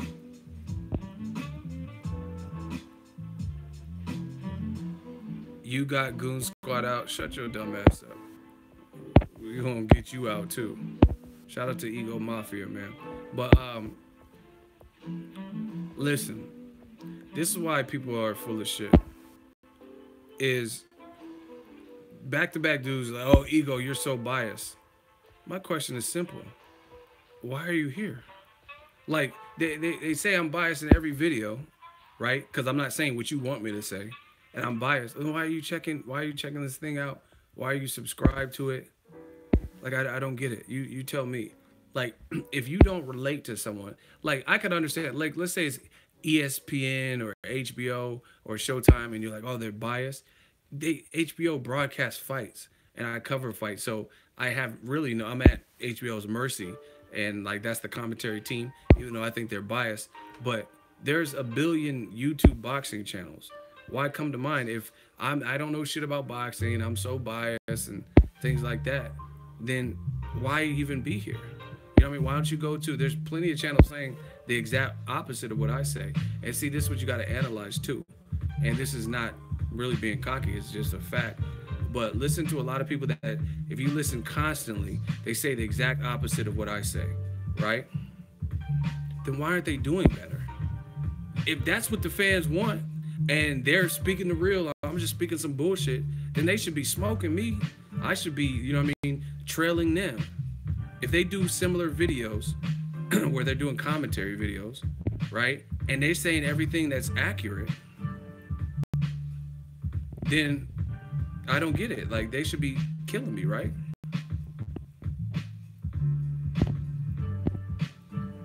You know what I mean? It's very simple.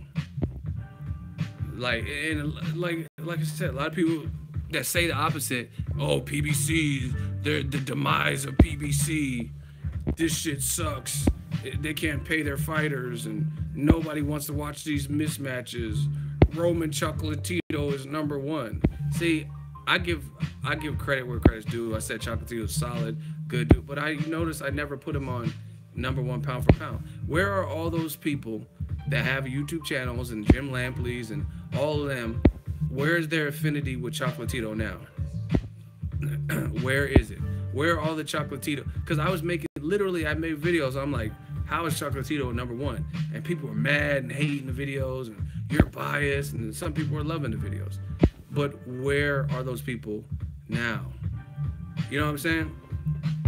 I could do this all day. Like, people, oh, new media is bullshit, a bunch of frauds and shit like that. Okay, but I can show you my track track record. I can show you all of it. You guys can do the research without me showing you shit. You know what I mean? And it's just so funny, like all that bias shit. When you know you're speaking real, is people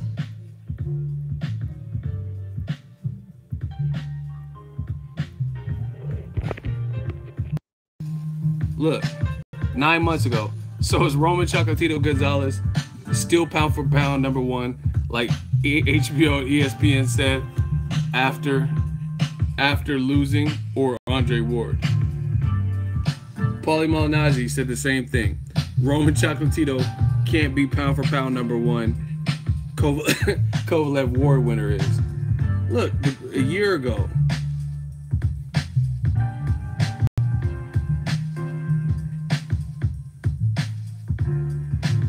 Roman Chocolatito battled for pound number one status 1 year ago. Look, 110 likes. That's why I'm not moved by likes or dislikes. 110 likes, 45 dislikes. Look at Chocolatito. It's not clowning. This is how he looked at the end of the fight. New media. Look, your boy Kwame said his face, herder, his face. Some fighters bruise easier than others. Well, how did Chocolatito's face hold up versus Rungvisai in the last fight? That's what I'm saying. You talking about some fighters bruise easier than others? Yeah, definitely gonna bruise more when you don't have that defense. Look at Daniel Rodriguez. Chocolatito is the best in number one. It's a good thing you say me personally. Where are all these people? Bro, Henry Sandino. Bro, sorry to tell you, but you don't know anything about boxing. Do something else. Where are all these people? Chocolatito is the one. Right? Where are all of them? Roman is number one. Triple G number two. Terrence 3. Kovalev 4. And he got knocked out by Ward in the rematch, but okay. Wow, 5 weight divisions and you still taking away his props. Even though it's 4 weight divisions, you don't know shit. How much bigger than Roman was he? Unbelievable. You fucking idiot. Where are all these people? Mean Machine? Mash Rabat? Where are you at? Quadras was bigger and faster and stronger and he still lost. Okay, so what about Sor Rungvisai, who stopped Chocolatito? Chocolatito pound. Where's Joel Barantes? I can only laugh at this shit. You funny monkey. You're contradicting yourself. 1 year ago. Stop putting HBO in it. Triple G won the fight, number one, moving up. Where are all these people?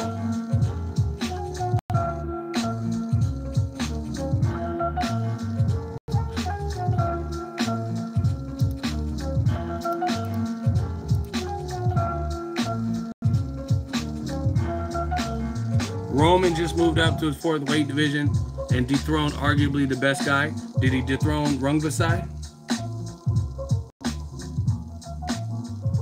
Do you know moving up 3 pounds or lower weight is like moving up 13 pounds? See? Roman is hands down number one. Don't care who wins between Kovalev and Ward. Michael Mojica. So, just so you guys see, that's why I don't give a fuck when you guys say all this, oh, you're biased shit. Because where are half of those people that were saying Chocolatito is number one, you monkey, and you're a liar, you're hating? You know what I mean? Just like whoever I'm saying something, a constructive criticism about, I'm always a hater. So fuck it.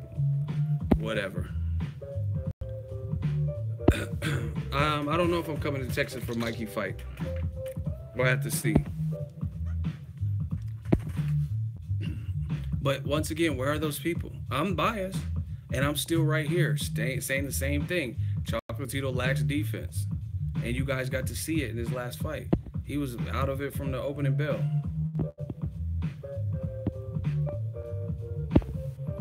So crazy. So that's what I'm saying. I've been doing this too long. I don't know if y'all think I just picked up a mic and started doing this like a couple months ago. I've been doing this. So, I mean, I've seen this shit come and go. That's why I'm not worried about it. All right, we got another hot seat. His name is Smooth XXV. This is the way to settle it, like gladiators.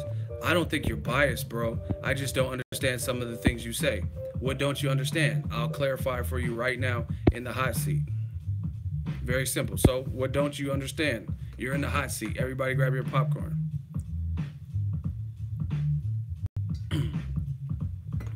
He says, I don't think you're biased, but I don't understand your thought process. So, what don't you understand? Everybody grab your popcorn. This is how we separate the real boxing fans. The whole Thurman thing, use specifics so I can specifically answer you. What don't you understand about Keith Thurman?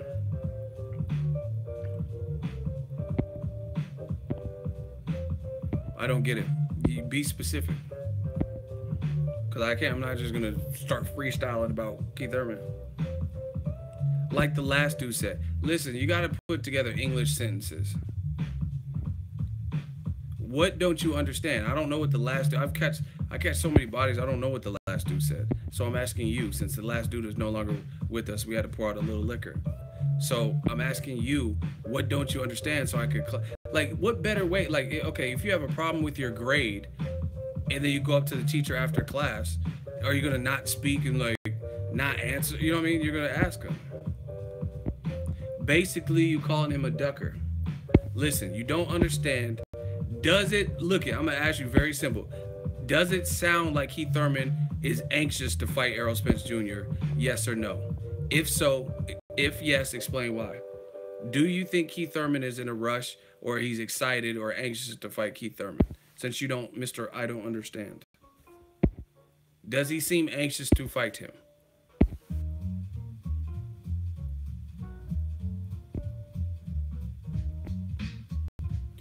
Okay, so, okay.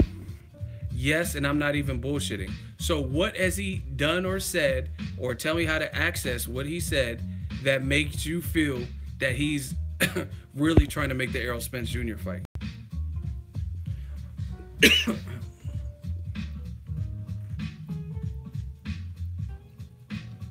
That's what I'm saying. We're going to separate the boxing fans from the fanboys. So what is, my question to you, I'll respect your opinion, but now I can only respect it until you elaborate. So what has Keith Thurman said that makes you believe that he wants the fight with Errol Spence? The man was on the podium with him and looking him in the eyes and said the fight will happen. Hey, that's in a protected environment. You act like they're just out in the, you know what I mean, ringside with no security or something. Wow. When the PBC actually sends us an email and they orchestrate that. So they had them both on the podium. And they knew Keith Thurman was in town, knew Errol was in town, so they just had them together. So anyone could say that. What are you talking about? He looked him in his eyes. Yeah, but when he did other interviews with other people, he doesn't look ready. So you can't use an orchestrated by PBC event. Like if Keith Thurman called together this meeting, then that's something different. Like if Keith Thurman was like, man, Errol Spence, me and you need to talk one-on-one, and then just like some media members caught him at the food court talking, that's something different. That's a PBC event. They also had Deontay Wilder there or some shit. So you got to do better than that. What has he showed you that he wants to fight?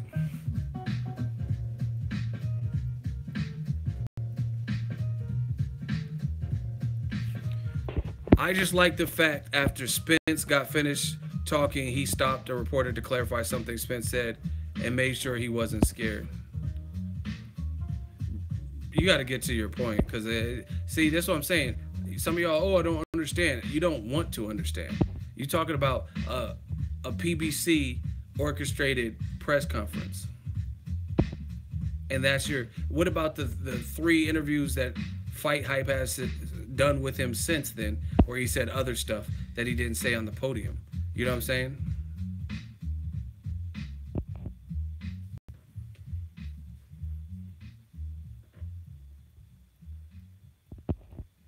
So you're not doing a great job, in my opinion.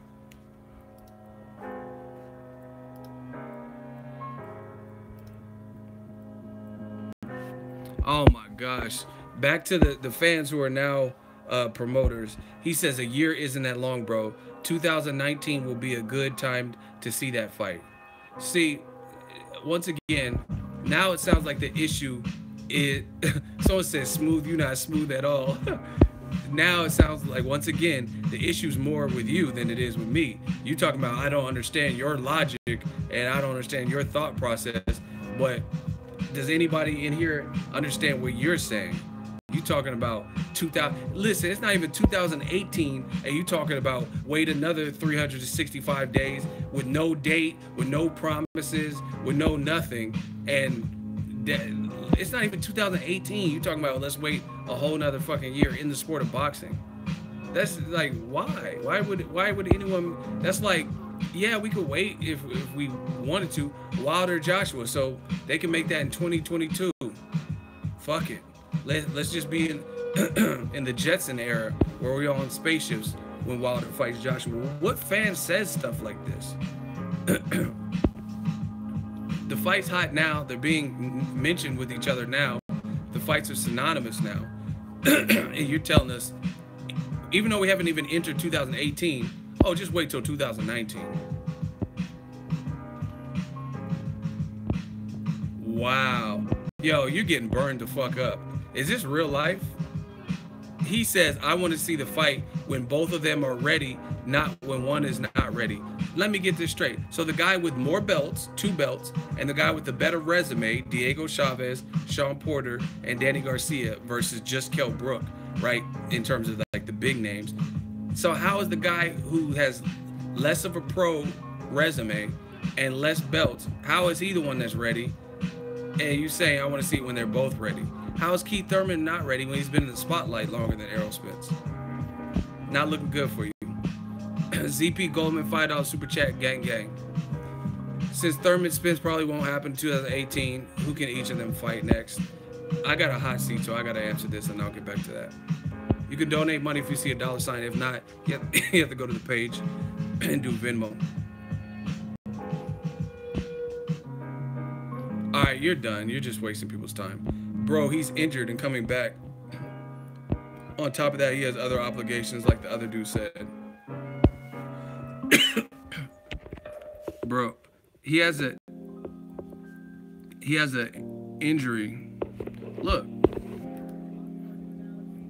Let me just zip your casket up real quick.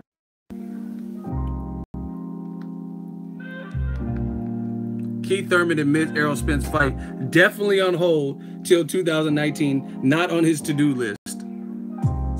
And go with the official KO. So once again, all this injury bullshit and all this extra shit you saying, you sound stupid. Oh, he's coming because the Jesse Vargas is there to test things out and see how you perform. Y'all want me to cook him some more? I could cook him with 2 more points. If y'all want him cooked extra crispy, can I get a hell yeah?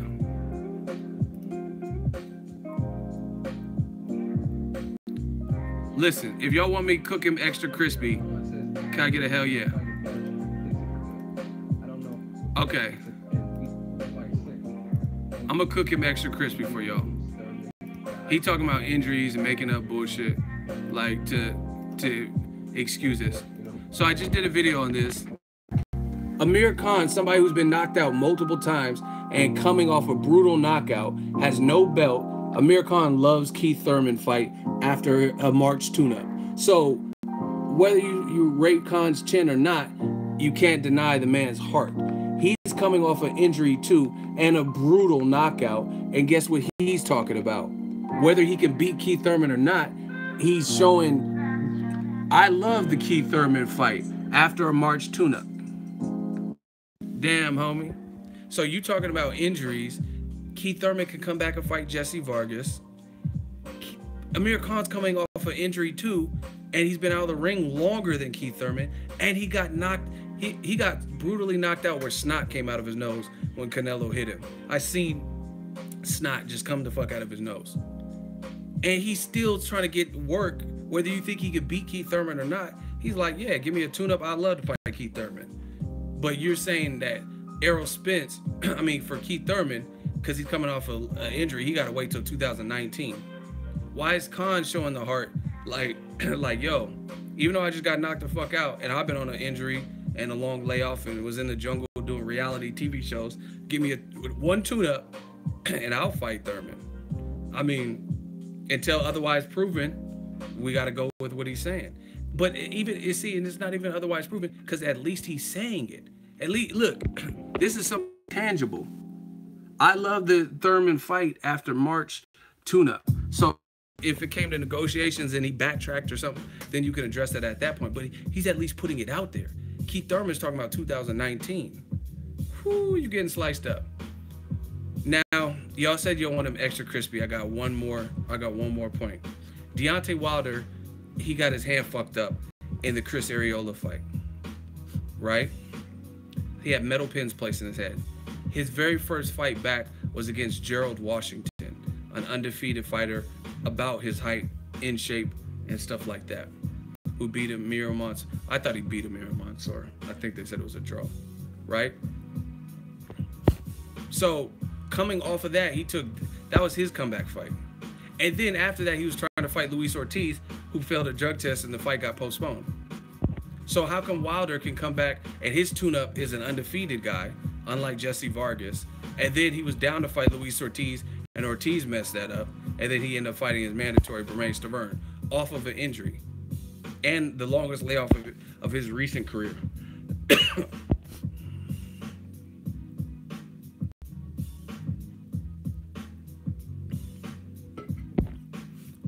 Bro, he said, this is why people say the hot seat is not fair, because you're not even responding. Because you've already had ample time to prove your point. Now you're just getting done extra crispy. So there's nothing for me to respond. And that's what people do when the blood is slowly leaving their body and their body starts to get cold. They get frantic and they panic. So it has nothing to do with, I was answering all of your questions up until the time where you're getting burnt extra crispy. This is just, I'm just doing it for the fun now. And I know you can't, once again, Deontay Wilder, hand injury, and he fought Gerald Washington, an undefeated guy in his division, and then he was down to fight Luis Ortiz very neck. But now you're saying Keith Thurman, he needs tune-ups all year or whatever until 2019. Get him out of here. Let's vote. If this man got cooked extra crispy, put your L's up. We got to put them L's up. I don't even know why I'm spending so much time. Hey, moderators, y'all gotta trust the process. Don't block them before. I know he was gonna get blocked because he got crispy. But even though you know that, I know that, I don't want people saying this game is rigged because you guys are blocking him before the votes come in. Don't do that. I have to take away the moderator powers. This is a fair game. Obviously, you guys see he would have got blocked anyway, but trust the process. I know when someone got bodied, we can vote, and when you see all these L's, then you block them. Don't just block them because you know they got dealt with. Let the fans still vote, because that's the point of the game. See, and that's the thing. I'm a fair person. I don't have to cheat to achieve victories and shit like that. So y'all gotta chill with the trigger finger, or like when someone else did it too. When I know you guys are getting good and you can detect when someone is a fresh young casket, but still trust the process. You know what I mean? Like I put this guy in the hot seat and then one of y'all blocked him real quick. So y'all gotta stop doing that. But anyway, I already know that dude got burnt. So anyway, do you notice that whole time he did not give us one thing that made it seem like Keith Thurman really wanted to fight Errol Spence? All it was, oh, the fight can wait till 2019, or he's coming off a tune-up. Okay, get to the part where you're saying you're mad because I'm making it seem like he's ducking or doesn't want the fight or avoiding the fight, but you're not giving us any information to show him looking adamant. Like I just showed you, Amir Khan, he just came off a knockout and an injury, and and a long layoff, longer than Thurman, and he's talking about, I would love the Keith Thurman fight after a tune-up. This shit is too easy. I'm out of here. Let's do a roll call real quick. This was a good stream. Let's get some last minute likes before people tap out and drop out. Where y'all at? Where y'all from? I caught some bodies today. City, state, zip. Let's go. Roll call. Yuma, Arizona. Fort Worth, Texas. New Orleans, Indiana, Vegas, Denmark, Virginia Beach, Inglewood, San Antonio, Avon Park, Florida, DC, 718, Brazil, Houston, VA, Beach, Cincinnati, Houston, Texas, Bronx, DC, Chicago, Long Island, 954, Yorkshire, Toronto, England, Toronto, Houston, Texas, 5th Ward, Texas. I think Jay Prince was from one of them wards. Fort Pierce, H-Town, Panga, Baltimore. We everywhere, people. Norfolk, Virginia.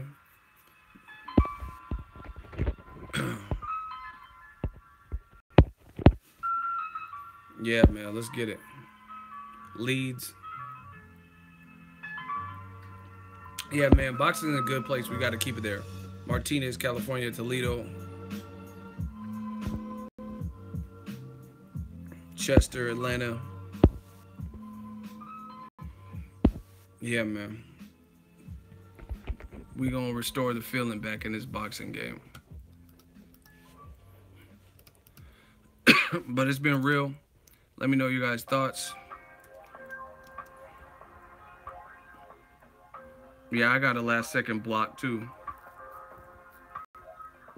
Lomachenko said, I'm tired of chasing Salido for a rematch. I'm not interested. Wow. Wow. Shit. Pay the man. He beat you. I think that's what it's all about. Now the rematch ain't even worth a damn since he got stopped his last fight. 757, baby. I see you. Peace out, y'all, man. This was a good stream. Thank you for the super chats and the support. Seems like Lomachenko's not trying to pay anyone what they really deserve. That's what I'm saying. Everybody wants to be, oh, I'm an A-side, I'm a megastar, I'm the best since Ali, but you ain't getting best since Ali paychecks when you fight him. Facts. Who's even getting like 650 to 850 to fight Lomachenko? Salido unretired though. Days later. He did what Brandon Rios did. Emotional, retired on the spot after a loss, stoppage loss, and then he thought about it. Now I know y'all seen my 49ers with Jimmy Garoppolo. I do know that.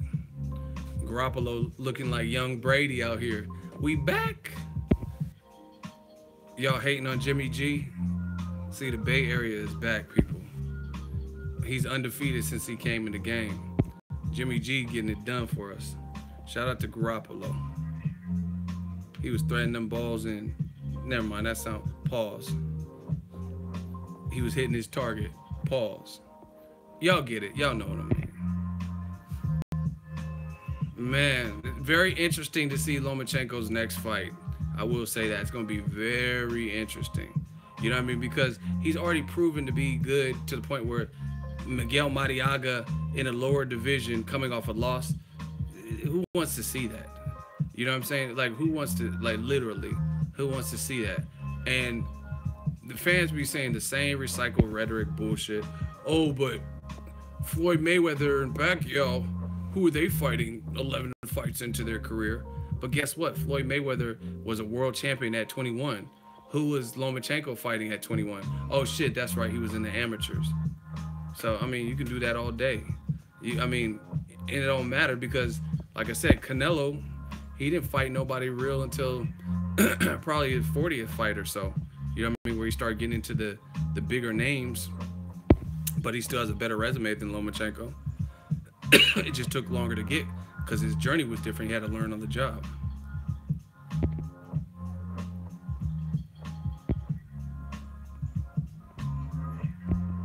Listen, Big D, Natty Boy, he says the scholar, Thurman ain't ducking, bruh, wants to be 100% period. Listen, he had a shoulder or elbow injury no one even knew he had. And he was boxing in Nepal. There's videos of him scrapping in the streets of Nepal after he got married. What are you talking about? So he was really that hurt, and he was shadow boxing and shit in the streets. And it was like months after he had the shoulder surgery.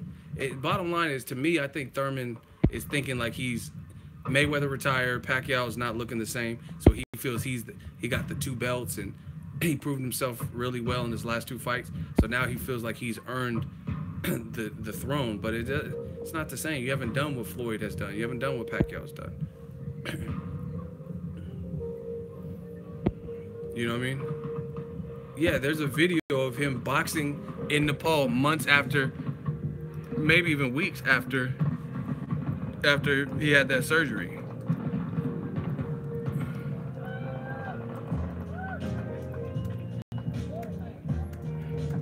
You know what I'm saying? So it's like, we don't even know how intense, cause no, like real shit, when he fought Danny Garcia, no one even knew he was hurt.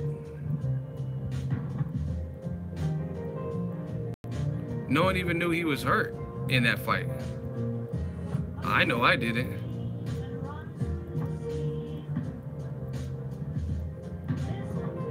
And actually, he wasn't shadow, but he was like sparring. He was like fighting somebody or some shit. So what are you talking about? He has to be 100.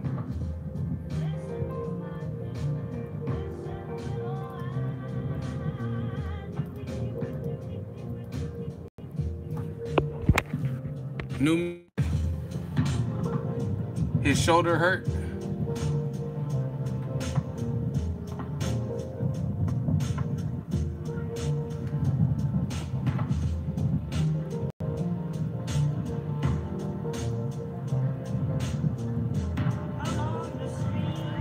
Okay, you want to be 100%, but you got your shoulder hurt and you street fighting.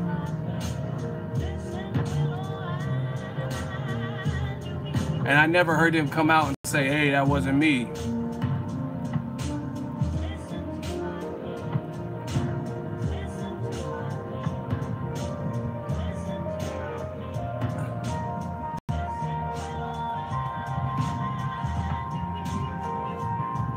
Look, your shoulder hurt.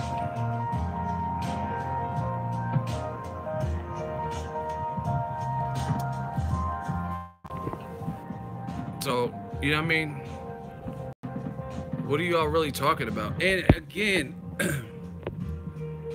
of course, you like Kell Brook got stabbed in the leg and he fought Jojo Dan. We knew he was gonna beat him, but he got stabbed in the leg, so people understood it. It was the problem people had is when you kept fighting Jojo Dan level, Frankie Gavin, Kevin Bezier, guys who lost to Jojo Dan, like shit like that. That's the thing. You could fight Jesse Vargas, test some shit. Like, are you guys like what? Okay, listen. See, now I was trying to get off here, but now I gotta get in that ass. Pause. The whole purpose of a shoulder surgery is to correct whatever is wrong. Now, I'm not fucking Dookie Howser, I'm not a doctor, but the whole goal is to correct it so it does work better, and they know his profession, they know he's a boxer, so it's to mend the tendons or the elbow, whatever the fuck is wrong with his arm or whatever is going on. The whole goal is so he doesn't have these spurs or these whatever is plaguing him, right? So the whole goal is to, now not every surgery is like 100% and you're definitely healed, but he's had plenty of time to rest, and then you'll be able to find out how it works in the Jesse Vargas fight. So it's like, are you planning for the surgery to not have healed what it was supposed to heal? Do you guys get what I'm saying? The whole purpose to even get a surgery is because it's supposed to help the problem. You know what I'm saying? Very simple. They need to sell the fight. Bullshit. It's a big fight now. Listen. See, I've already thought about what all the bullshit y'all throw out there. I've already thought about it. And I'm ready for it. You know what I mean? Look. These are the numbers for, look. 5.1 million viewers turned into Thurman's battle with Garcia. Right? So that's the numbers of viewership that tuned in. Right? And Keith Thurman posted this. And he also posted,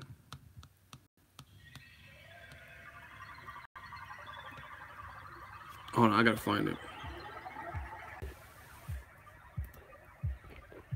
So 5.1 million people tuned in. Right?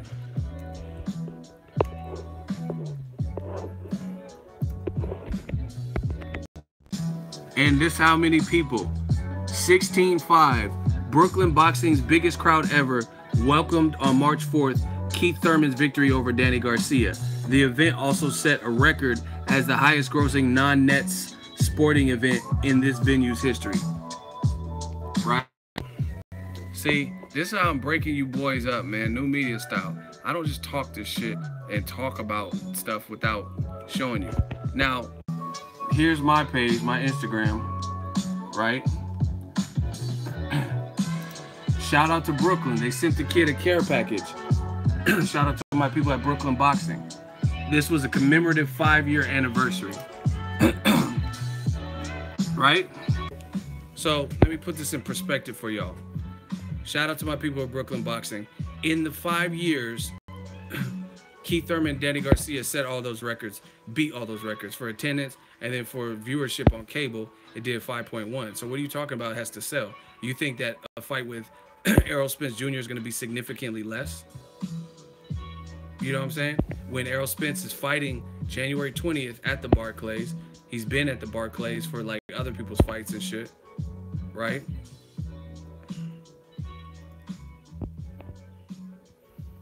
Is it going to be on PBC or pay-per-view? I mean, when's the last time you've seen any big PBC fight on pay-per-view? I mean, you can answer your own question. Now, again, nobody's that I've seen from the Heyman stables really on pay-per-view. Not Broner, not Danny Garcia, not Thurman. Floyd was the last person.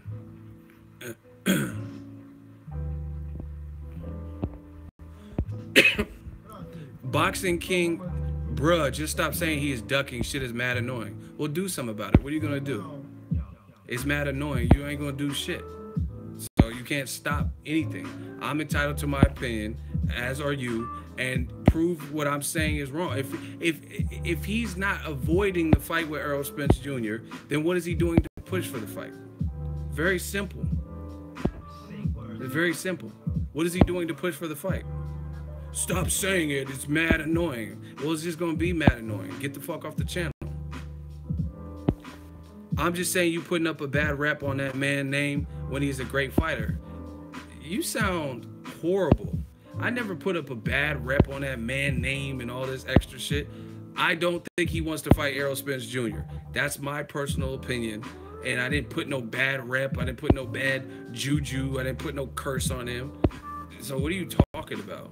You just putting a bad rep on that man. I didn't put, he's the one asking the question. I'm going off of what he's saying. If I want to put a bad rep on, see, this was, some of y'all are real life like clowns, but you have a following so people believe your bullshit. Of course I have a following. That's why you sound like you hating. But anyway, y'all say stupid shit because at the end of the day, people are entitled to believe what they want to believe. If I'm saying bullshit, then why would people even believe it? See, when I show it and new media shows it, then maybe they might believe it because they get to actually see it. They get a link to the interview where he said it or the article where he said this thing. So anyway, if I wanted to put a bad rep on someone, I'm just going to make up stuff. I'm not making up nothing about that man. I didn't say Keith Thurman. I never called him out his name. I never said he wasn't a great fighter. Never said he's a bum. So what are you talking about?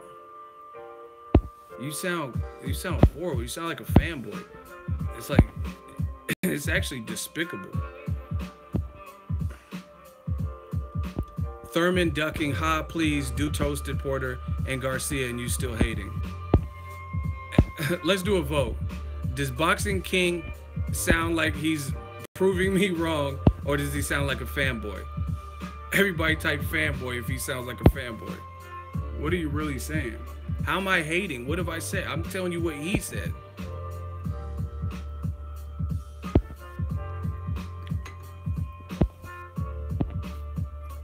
Okay, not a lot of people. I'm gonna let the voters decide his fate. Does he get a block?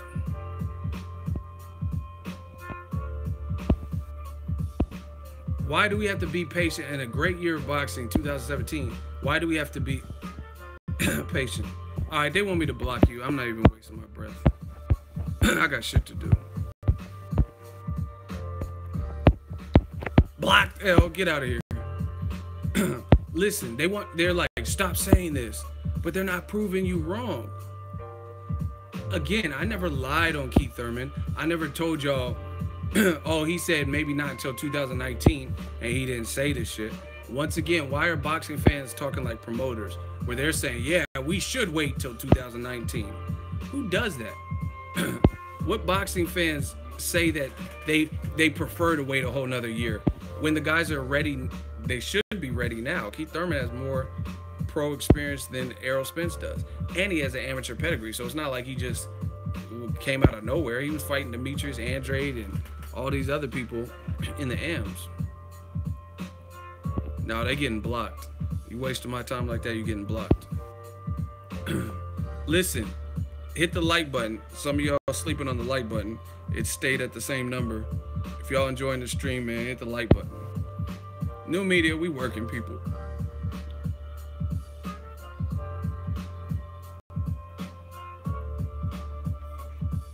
Wow, good point from V.A. Haas. He said Keith Thurman been a pro for 10 years already. That's what I'm saying. Yeah, I'm about to get out of here. I'm sick of catching bodies, man. That's all I be doing is catching bodies lately. But notice, I just want Ego's Army to stand up and just notice the real. These guys keep saying that they disagree and stop saying this and saying, they're making it sound like I'm lying about something, but every single time they're on the spot or in the hot seat and we ask them to simply, what do you disagree with? Prove what you're saying. They never prove it. They never say factual stuff. I said, prove that he wants to fight Errol Spence Jr., right? And he said, ha ha, Keith Thurman busted Garcia's ass and Porter's ass. What does that have to do with anything? Prove that he wants to fight Errol Spence. What does he say? Yo, I'm not about to be lured into a hot seat. Again, y'all are getting bodied by the hundreds. So just hit that like button. And that's what I'm saying. That's how you know the channel's popping. Oh, Ego's so biased. He's fucking biased, man. But y'all keep coming to Mr. Bias channel. Oh, this fucking new media fraud, bias bullshit. But y'all keep showing up. All in the videos, all in the comment section. So I'm gonna just keep making it do what it do, baby.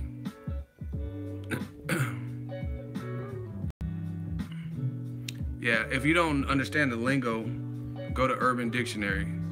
He said, bodied? What is bodied?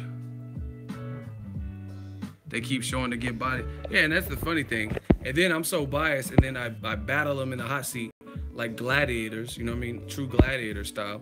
And after they get bodied, they build fake accounts and come back. Like, why? Why do you want to come to the Mr. Bias channel so bad after you get blocked? Why don't you just mosey on over to the next channel that suits your needs? Like I said, come to Death Row. Death Row Eats. Believe in that. Believe in that, baby. Shout out to my mods. Y'all was a little bit off today. Some of y'all had them itchy trigger fingers and y'all was blocking people beforehand because y'all just knew they got served with the casket. But salute to y'all. Shout out to the super chats. Lomachenko is going to be very interesting to see who he fights next. Very, very interesting. Like, I personally, my thing is this. Lomachenko is good, but I got to see him against certain styles that I think maybe could at least trouble him because he's good. He is a good fighter, and I want to see him in those type of meaningful fights where if you beat that person, you could say they were active, they were your height or size, they had a style that could offset yours. Because ultimately, I'm telling y'all could get mad. The proof is in the pudding. I watched boxing long enough. Golovkin knocked out 23 people in a row, and people like me and Troy King, we said, oh, but he's not really, his division's not really stacked. Who's he really fighting? You know what I mean? Dominique Wade, guys coming up like Gabe Rosado Ishida, right? And the moment he steps up to the names we all know and adore and love to watch as fighters, all of a sudden these guys start going the distance. Like it just doesn't take a rocket scientist to understand what's happening. It's not that Golovkin was trash or wasn't a good fighter, but his level of competition has elevated, which in turn made the fights harder. It's very simple. I don't even understand how you could argue that, because how do you knock out 23 people in a row? In a row, different races, different ages, different everything, styles, 23 in a row, and then all of a sudden now you're not able to knock out your last two opponents, and you have one hurt for sure, and the other person loses a tank of gas midway through, but you still can't get it done. What does that show you, man? I mean, just tell me, what does that show you? So same thing for Lomachenko. Like, here's a question for you, for all the people that always disagree. Yo, let's get to 300 likes. I'm trying to get to 300 before I get out of here. Listen to this. This is a Lomachenko question. He never rematched Salido. That's a fact. Now he's saying he don't even want to because he's tired of chasing him. Who is he fought that you would say has a style eerily similar to the style that beat him since Salido? AKA, who is he fought that gave him a similar look? Please tell me who he's fought since that loss.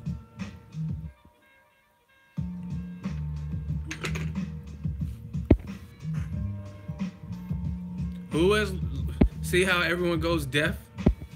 Who is, okay, so the style we know can beat him, he didn't rematch the guy that beat him. Who the fuck is Ramirez? The guy he fought in his first fight? I don't even know who Ramirez is. The guy he fought in his very first fight? That was before the loss. He didn't fight Berchelt. No. Y'all not listening to the question. Who has he fought in 11 fights? He lost to guy A, Salido. Who has he fought that you would say remotely even fights close to the way Salido fights?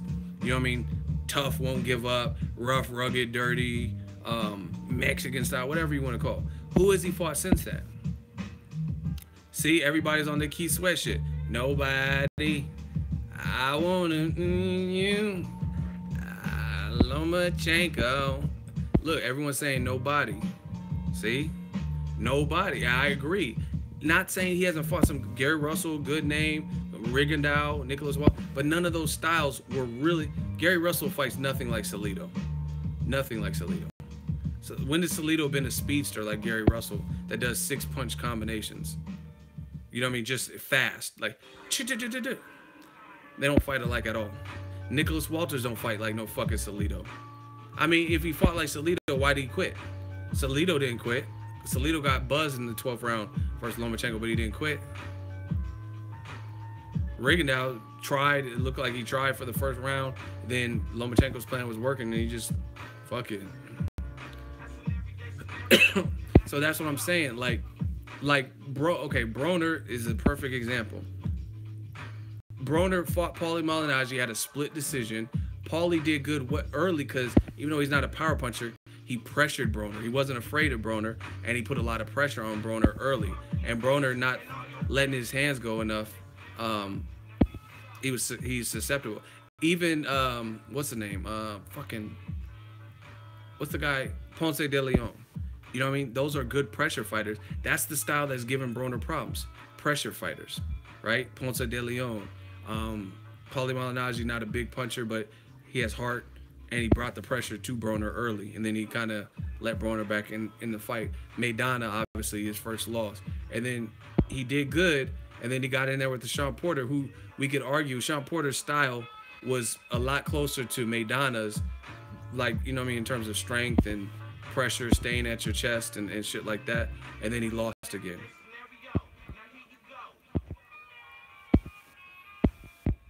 All right, Josh Jude, he says, y'all mad because he's smashing everyone.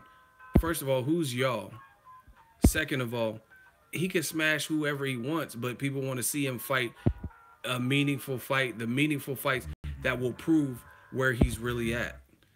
And he's saying he wants to fight, but let's see him happen. Let's see him make those fights. That's what I'm saying. Some of y'all sound crazy. Y'all are just mad. He has a loss in 11 fights. Why? Who's mad at that?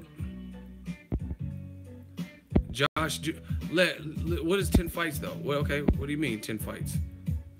What are you saying?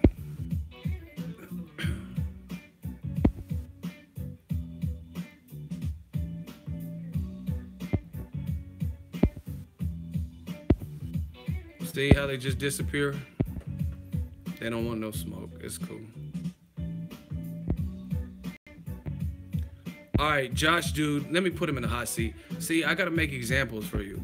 Most fighters fight 20 nobodies before they start getting names. Yeah, that's true because that's where they're at in their careers. They didn't all win 2 gold medals. They're all not like 29 years old in their fights. So you guys, that's what I'm saying. They use the same bullshit logic.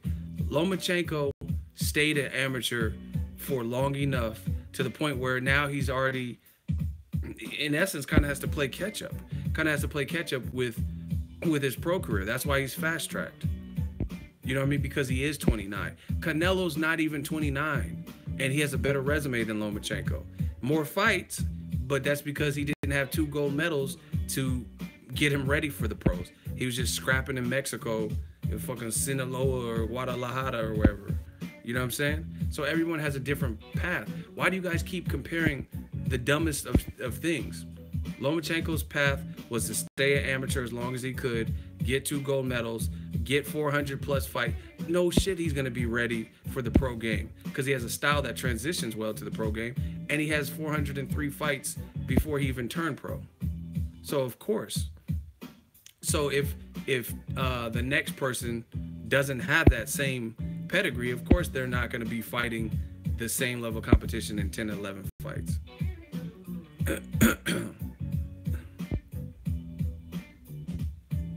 All right, I'm gonna give you one last opportunity. He says, I agree, but it sounds like you're a tad sour though. Okay, what would I possibly be sour when you just said you agreed with me? What am I sour about? I just said something that's irrefutable. Lomachenko has 400 plus fights. You just said you agreed, but now you're saying I'm sour, but you agree with me. See how dumb that sounds? Oh, you sound sour. I'm not sour. I'm just saying, like, if he's the best since Muhammad Ali, fight contemporary people who have a shot, like a Mikey Garcia. That's a perfect fight. That's a perfect fight for me because if you make Mikey Garcia quit, then I like, even if someone didn't want to give you credit, they would have no choice. They would sound stupid not giving you credit. If Mikey Garcia looks good versus Sergey Lipinets and then Lomachenko fights him in July at 135, where he's a champion, and he makes Mikey quit like he did Rigondeaux and the last 4 people, what could anyone say?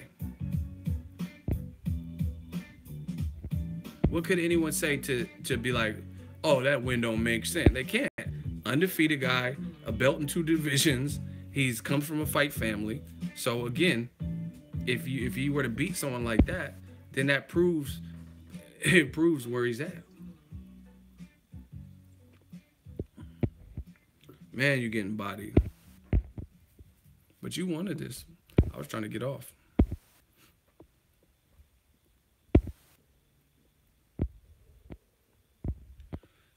Oh my gosh. It's just that you say he hasn't fought anyone, but who is there to fight around 126, 130 weight class? Listen, that's not my problem. Greats have moved up if need be. He doesn't have to move up and stay up. He can move up to fight Mike Garcia, beat his ass and make him quit, like Bob Arum is saying, and then go back down to 130, right? If there's no one, everyone's just seeming to duck you, and you can't get any fights that will prove your true worth and show people how good you can be and give you the proper recognition that you deserve, then why not move up? Jorge Lanata said, I want that work at 35. Mikey Garcia said, I want that work at 35.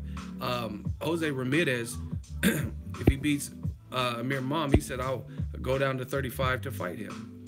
So why, like, I don't get it. You guys are, once again, making excuses. You're like, who is there at 126? I mean, Gary Russell said he'll come to any division. He's been doing well for himself. So listen, just hear me out and be honest. I want everybody to answer this, even though I got someone in the hot seat.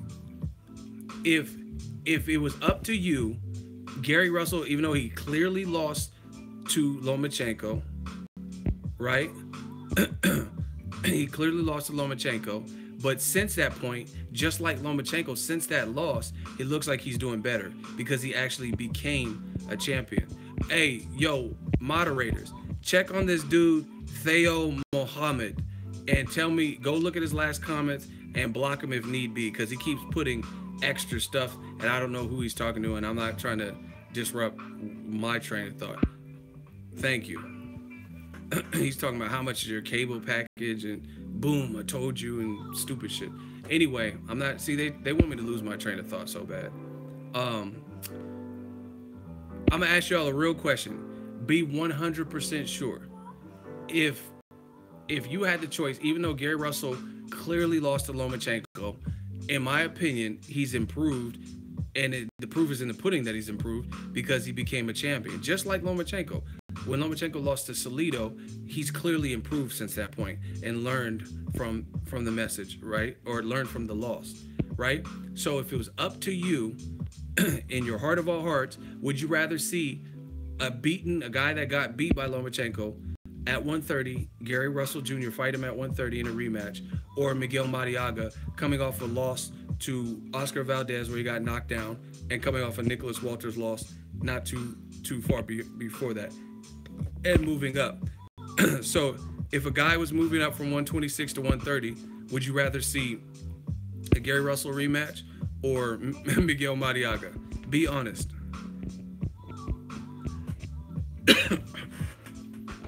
Put your honest, and I'm gonna check people on this. I'm gonna check people on their responses.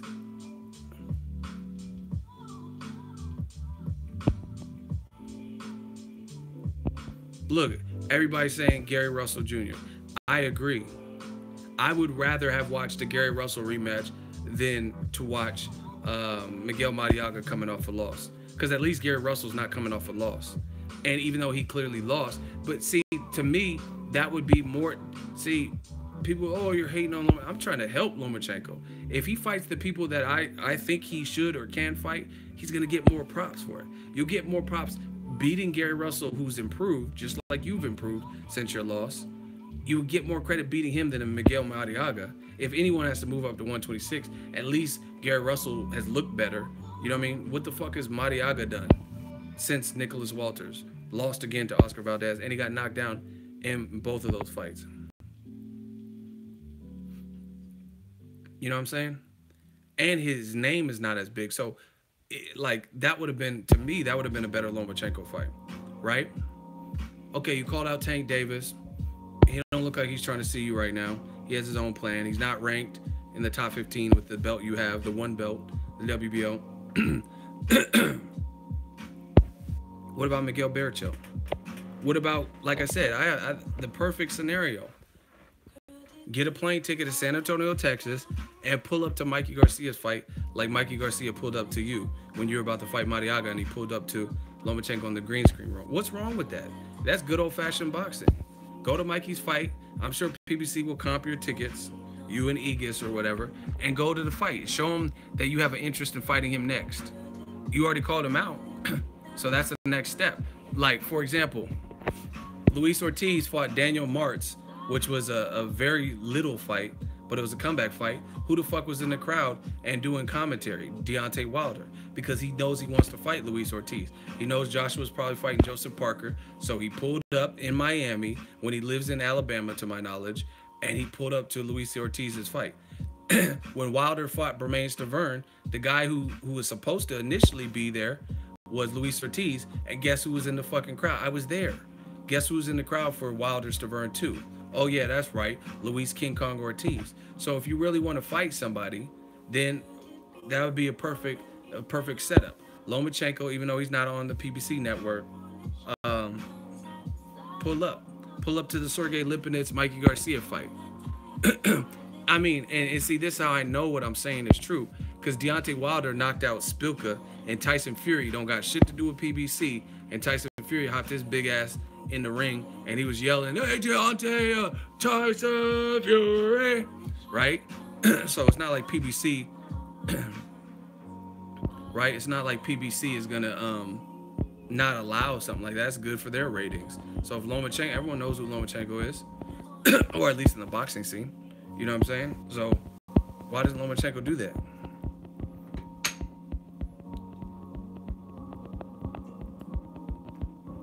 If he really and truly wants to make the fight. The same energy you're using for Tank Davis, right? Same energy. Okay, he's not trying to fight you, so move on to your next target.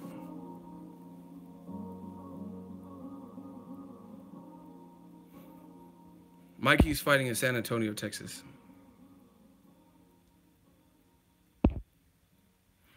But see, that's what I'm saying. So, and to me, like I said, that would, if Lomachenko makes Mikey quit, I would be like, wow. Not that I expected Rigondeaux to quit, because I didn't expect him to quit, but I knew there's a possibility that the weight would matter. I mean, that's just what it is. I thought he could overcome it, but he couldn't. You know what I'm saying?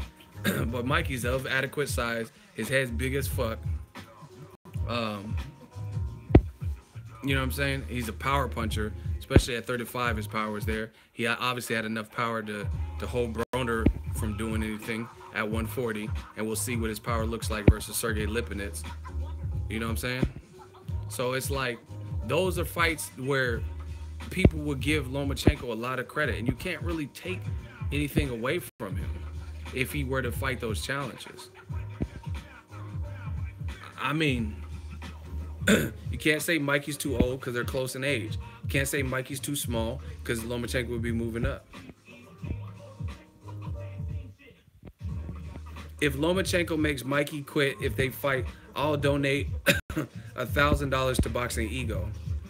Man, I'll buy a couple Lomachenko high-tech shirts if he makes Mikey quit at 35. If the only stipulation is if Mikey Garcia looks normal against Sergey Lipinets. And if he fights Sergey Lipinets, and then Lomachenko's next fight is Mikey Garcia at 35, and he makes him quit, I'll buy multiple high-tech Matrix shirts or whatever the fuck they are from Lomachenko's official site or whatever, and then I'll raffle them out. Broner trashed out. See, y'all don't know shit about boxing because y'all take very small minor points and you like distract from the whole conversation. Broner's so trash, but name someone who was smaller than him that moved up and dogged him and like made him lose like that. That moved up. Maidana was bigger than Broner. Paulie Malignaggi had more fights at 47 than Broner. So that's a dead issue. But anyway, yeah. And see, this is good for boxing. Like I don't mind forking out some cash. You know what I mean? I'll buy high-tech shirts or whatever because that's good for boxing. If you fight Mikey Garcia, that's good for boxing. Period. It's good for boxing. The fans would enjoy it, and you'll get full credit. Listen? What could fans say? Like, because when I'm not hating, I'm being honest. When I think of Gary Russell Jr., when I think of Nicholas Walters and Rigondeaux, I can think of the names are good, and they have some good performances, some of them, at the time when they fought. But there's still things that you could be like, that they weren't, you know what I'm saying? Like, oh, one guy's on a long layoff, or this person gained a lot of weight in his offseason. This guy was inactive. If you fight Mikey Garcia and Lomachenko makes him quit, yeah, I might go to Mikey. See, y'all gave me juice because I kind of been wanting to come to Texas. Y'all kind of make me want to go to the Mikey fight. I haven't really decided, but shit, I might fuck around and go. That's what I'm saying. Mikey has ring. And see, and this is the thing I'm not understanding about boxing. I told you my motto is simple. Show me. Bob Arum says Jorge Linares and Mikey Garcia will be made to quit, right? Okay, let's see it. If he can move up to 35, now we're talking. You can move up to 35 and make them guys quit when they're definitely equal in size, then let's see it. If that's an easy walk in the park fight for Lomachenko, let's see it. You know what I mean? Same thing with Joshua. Joshua was saying he could knock out Wilder, and Tyson Fury is the most difficult fight. Wilder's not that difficult. Let's see it. If he's not that difficult, You know, I just don't understand it. Mikey won't quit, but I think Linares would. Let's see it. It's very simple. Okay, put it this way.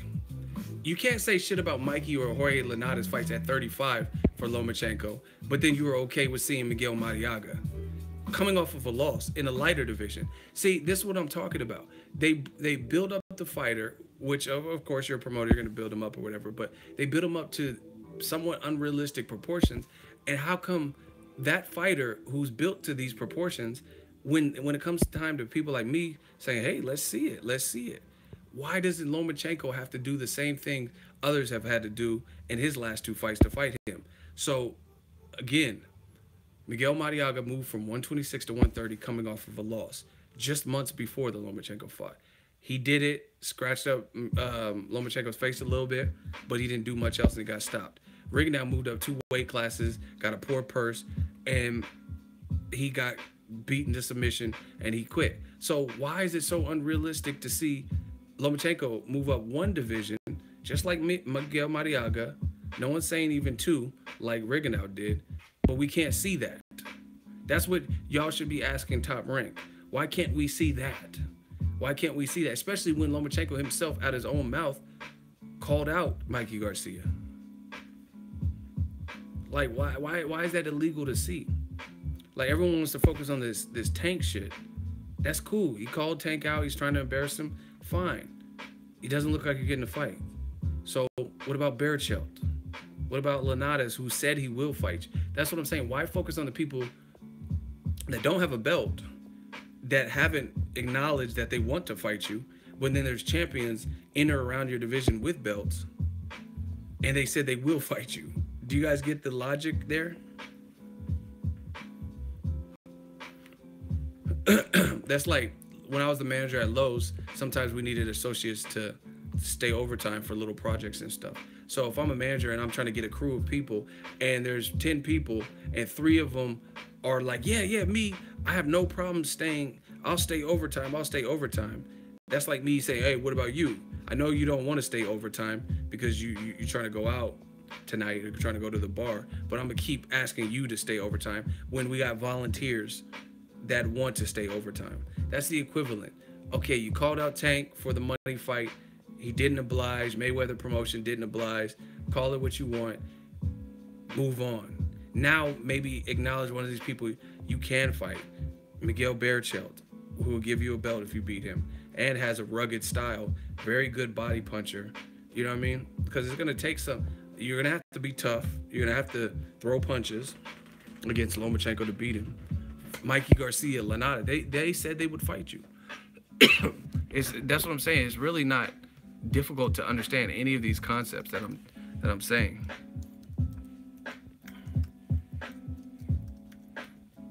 And that's what I'm saying, guys. They can move up. They can make the opponent move up for Lomachenko, but Lomachenko's the greatest thing since Ali, but he'll never, you know what I'm saying? He don't have to move up or nothing. New media. Shout out to guys at the Boxing Boys. Jorge Linares. Vasil Lomachenko is not difficult for me. I want this fight. December 21st. It's a day after Christmas, so 5 days ago. Shout out to my dude, Sean Zattel. He's telling you this. Jorge Linares, Vasil Lomachenko is not difficult for me. I want this fight. Now, that's up for debate. Some people say, hey, Lomachenko beat your ass. It is going to be difficult for you. But he's at least obliging you. He's like, if you come up to 35, let's get it rocking.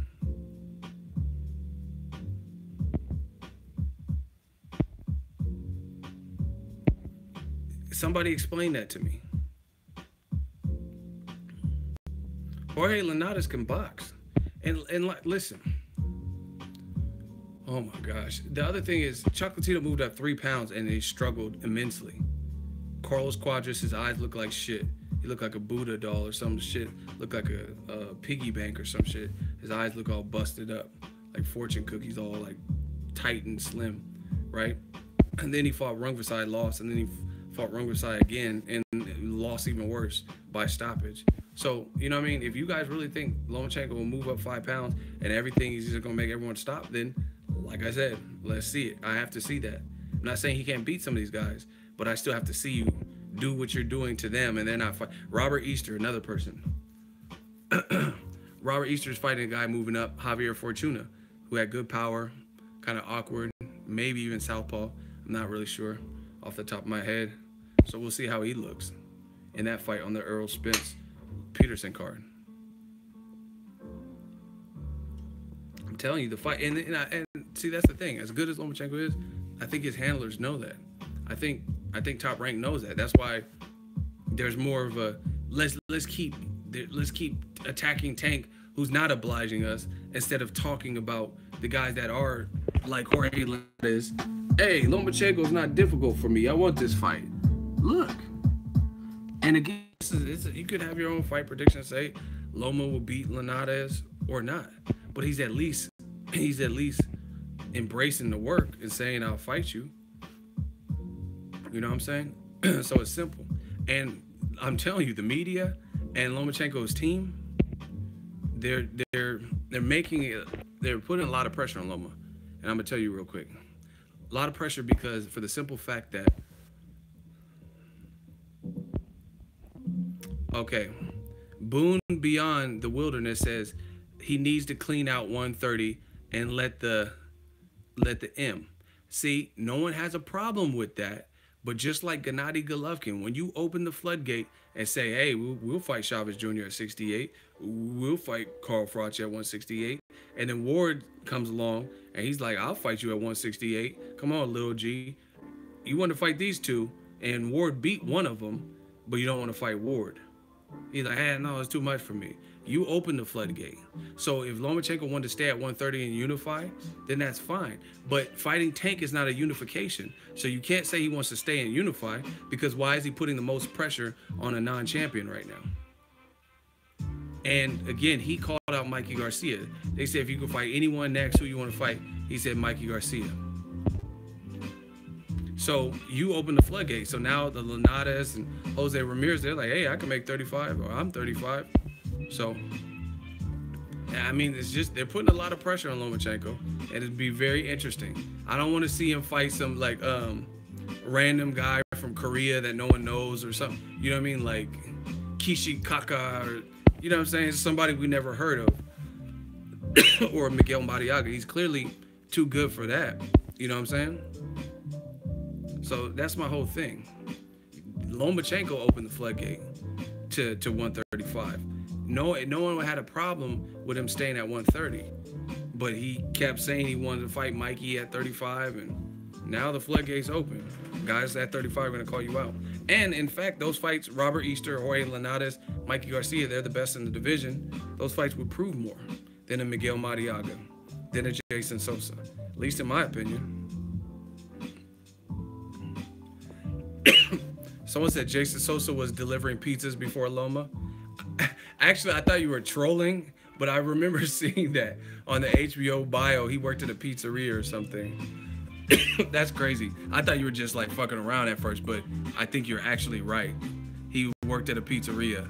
That's funny.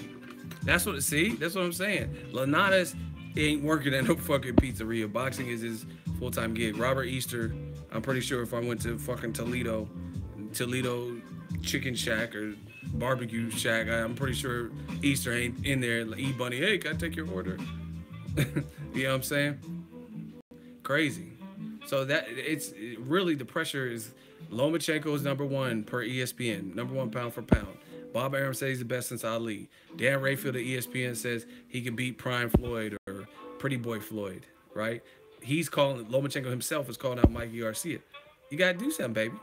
You can say that's hate or whatever, but you got to do something, baby. If everyone's, that's what I'm saying. It's like, at the end of the day, fans don't want to risk their fighter. When they know the fight's tough, and if he's really feeling froggish, why not fight Terrence Crawford?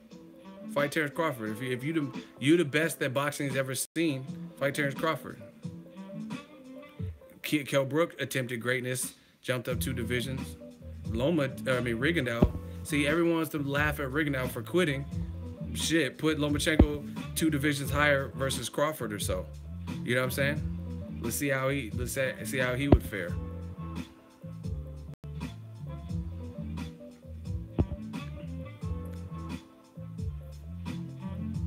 Crawford moving to 47, but he's not there yet. And I don't want to hear that because I did a video or stream and y'all motherfuckers was saying Lomachenko would beat Tommy Hearns at 154. Like, so if you could beat Tommy Hearns at 54, then it should be nothing to beat a guy like Crawford who's smaller and you know what I mean, still paving his way. Oh, excuse me. I'm just telling you, I'm putting a lot of pressure on him. So my eyes are peeled. I want to see who Lomachenko fights next for sure. And I mean the 47. I don't think he would jump up that much. But like I said, Rigondeaux did, so it's not out of the question if they keep building them up like this. Hey, I kid you not. They said Tommy Hearns would lose to Lomachenko. It's on a live stream. It's on a live stream from like the last 2 weeks. I'm like, what? What boxing do you watch? Tommy Hearns, I pulled it up in the live stream. Tommy Hearns, his arm length advantage would have been 12.5 inches. How can he beat Tommy Hearns? He's 6'1", cracks at 54. Lomachenko's power is very overrated to me at 130. So him moving up 25 pounds, how you gonna beat Tommy Hearns? He gonna be taller. He's hitting hard. I mean, did you guys that I know that's stupid shit because people don't know boxing history. You know what I mean? But if you know boxing history, know Tommy Hearns, he sparred with Muhammad Ali, man. He was sparring with Ali, and he didn't even look that small next to Muhammad Ali. And it looked like it was an older Ali, but it looked like he was giving Ali some work lightweight. You know what I mean?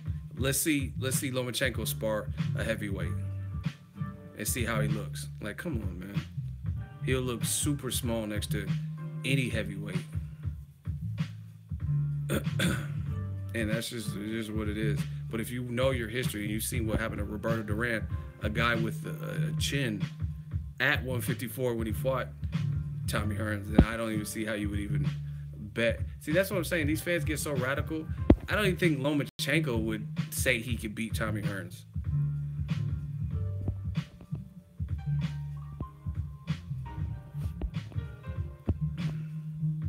Ego and Dante got to be the only niggas I've seen who take random trolls in the live chat seriously. First of all, you can't do what we do. That's for starters. Second of all, everybody wants to critique and stuff, but you see the engagement. We got 300 plus likes. We've been going for a while, and we've had over 200 people in the chat for hours. So it's entertainment, and it's to prove a point. It's to prove a new media point, ego army point, that these dudes can't fuck with us. It's not, and these people aren't trolls. These are people who, some of them are trolls, but a lot of them are just random boxing fans, and this is this type of stuff they spew, and this is what they try to convince people to believe. So we just make examples out of them. Period. Bruh, you just brought up a random troll who thought Hearns would lose. It was multiple people. See, you talking about shit you don't even know because you weren't even on the stream. You weren't even on the stream. It wasn't one person. It was multiple people. And the guy even gave me reasons. I said, how's he gonna beat Tommy Hearns? He gave me reasons why he would beat him. So once again, you weren't on the stream. You don't know. Like Cameron said, you wasn't there. And regardless, this is the part of what we speak out against, because ESPN and HBO, when they start doing too much, this is what it creates. This is what they birth. Oh yeah, Lomachenko would beat Floyd ass at 130, and he's the best since Muhammad Ali. And then you get a lot of, like you say, trolls, or a lot of people put in dumb radical shit that sounds crazy. So again, my theory and my thoughts are simple. If you don't like the content, you don't like trolls being addressed, why are you here? See? Shout out to DJ Yo, people that were there for it. He says, yep, it was like 15 people, but one dude got it started. Exactly. He's like, he acting like, oh, it was one troll. You weren't even here. How the fuck you know what it was? Are these Loma fans the new, improved, infamous Pactards? Inquiring minds want to know. I don't do all the name calling like fan Pactards and all that, but it's actually, to me, it's a little bit worse than Pacquiao fans at the moment. The radical ones, not if you like Lomachenko, but the radical ones, simply because Pacquiao had, by the time he started getting the praise he was getting, he had already accomplished a lot in the sport. You know what I mean? He had already at least moved up 6-7 divisions, at least, by the time he started getting praise. You know what I mean? Lomachenko got 11 fights and a loss, and he's being revered as Muhammad Ali, can beat Prime Floyd. And he has, listen, new media, ESPN, like I said, ask the people, everything I say, I can explain why I feel that way. Ask Dan Rayfield or ESPN to co-sign Floyd Mayweather will receive hell by Lomachenko or lose to Lomachenko at 130. I don't even know. I don't think he would lose to Floyd. I don't think Floyd would lose to Lomachenko at 47, at age 40. So imagine Floyd in his youth when he was super offensive. But again, ask him to explain this shit. You know what I mean? Since they know so much, ask him to explain it. Break it down. Because my thing is this, how can you make that comparison when Lomachenko hasn't even come close to beating anyone as good as Floyd, ever? He has some solid names, but if we're talking about TBE and talking about Floyd, who has he beat? That's my question. In his 11 fights, who has Lomachenko ever beat that you would say is better and more accomplished than Floyd Mayweather? Just answer that question. Because you're making the speculation that he could beat a historic great. So who is he beat? Like, it has to be a performance or something you've seen within him. You know what I mean? You can't say, oh, because he has 2 gold medals, because Orlando Salido said, fuck them gold medals. I got knocked out on my pro debut and I was fighting in Mexico and I still beat you. Exactly. See how everyone's on that Keith Sweat shit again? Nobody. So again, where's that come from? And like I said, it's all propaganda. ESPN, why not start comparing him to contemporary people that are really still active? Right? Say the Lomachenko that made Rigondeaux quit will beat the fuck out of Robert Easter, Mikey Garcia, Miguel Berchelt, Jorge Linares, and Terrence Crawford. Say that, because those fights could maybe still happen. And Tank Davis, you can throw him in there too. Say, oh, that version will beat, and then at least those fights have some chance of happening. But like I said, I don't think Lomachenko could beat Floyd at this age. At 40, at 147, he'd be giving up a lot. And if you, oh, Floyd don't got no snap. Shit, this snap wasn't looking bad versus Canelo, big ass. You know what I mean? And Maidana. Like, I mean, honestly, see, that's what I'm saying. It's like I can't even. So I don't even like talking boxing. I just want to do my thing and leave, because some of these radical fans just make it hard to even stomach. In my honest heart of all hearts, I think if Lomachenko fought at 147 versus Maidana, that beat Broner and gave Floyd that tough first fight, I think Maidana would be a hard ass fight. And despite him being as slow as he is and any other shortcomings, I think Maidana will be a tough ass fight at 47 for Loma. And I don't care about, oh, but that's at 147. You said he's better than anyone since Ali. So clearly, that means he's better than Roy Jones, Mayweather, Pacquiao. So clearly, he can move up. Maidana is rough around the edges. He still has a good jab when he got with Robert Garcia, and he's still bigger than Lomachenko. Listen, some of y'all don't know shit about boxing. Just sit back and leave this to the grown folks.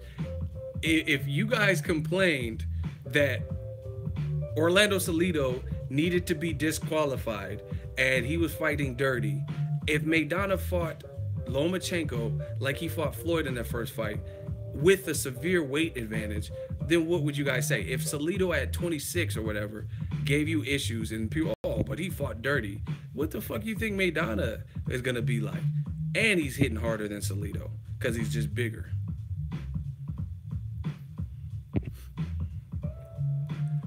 Mikey might have a hard time with Loma's footwork. Let's see it. It's very simple. As a fan, push for that. Listen, why don't we have a pact? If Lomachenko, okay, it doesn't look like he's fighting Tank Davis. So his next fight, are you guys going to buy tickets if it's somebody that nobody is really rating or looking at as a threat? You know what I'm saying? So if he fights someone that you consider as a threat, all good. But if he fights another Miguel Mariago, then what are you gonna say? You know what I mean? You're gonna be like, oh shit, I'm still buying tickets. You know what I'm saying? Stop saying Mikey's footwork is slow. Because for everyone saying Mikey's footwork is too slow, there's someone countering that saying Mikey's hitting too hard at 35.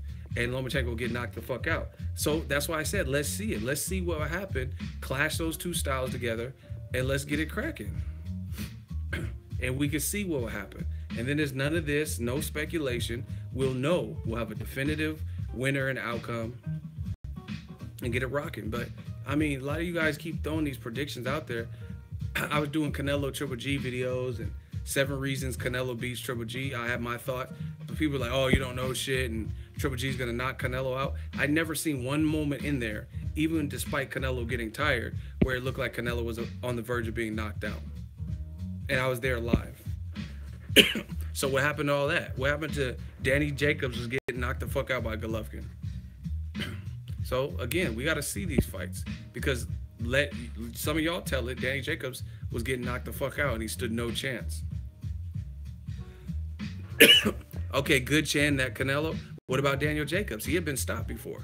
And the same motherfuckers was saying he was going to get stopped. So why didn't he get stopped? Okay, say Canelo has a good chin. But what about Jacobs? People didn't believe in his chin. And he still pushed Golovkin the 12 after getting dropped and being hurt.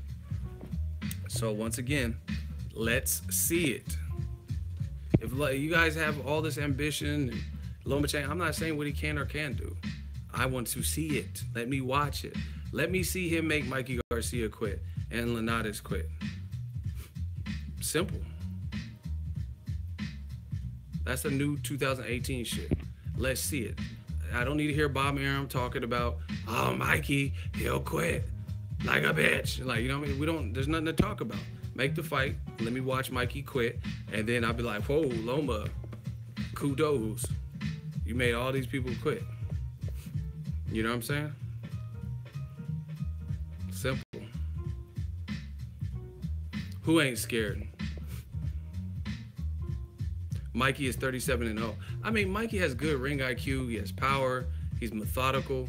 He's a thinker. He sparred with Pacquiao, sparred with Edwin Valero. So even though he's not, I interviewed Mikey. He sparred with Edwin Valero. He was like a teenager. And see, like, if you guys, I might have to start republishing, because this interview was when he was with Top Rank back in the day, right? If you listen to the interview, I got to listen to it again, but I'm pretty sure he told me he didn't even really want to box. So how the fuck you get in there with Edwin Valero, who was knocking motherfuckers' heads off, who I heard gave Oscar De La Hoya a black eye in sparring, and I heard he was fucking up Eric Morales. How does a guy who doesn't even want to box hold his own with Edwin Valero, who had more pro-level experience when he was just an amateur? So obviously Mikey is skilled and he's talented because, like I said, I heard De La Hoya, who was bigger than Edwin Valero, and he was a gold medalist and shit. I heard he got a black eye from Edwin Valero in sparring. So a guy who didn't even know if he really wanted to box, just came from a fight family, is up in there as a teenager or whatever, young 20s or whatever age he was, sparring with Edwin Valero. Mikey's a boxer-puncher. Kind of like Canelo. The only difference is Canelo is he's better upper body movement and more athletic overall. But they're, you know what I mean, they're similar. I would say Mikey has better foot speed than Canelo. So there's differences, but they're both talented boxer punchers. He's not like this fucking mindless brawler. You know what I mean? Where he's just like fighting like Salido or some shit.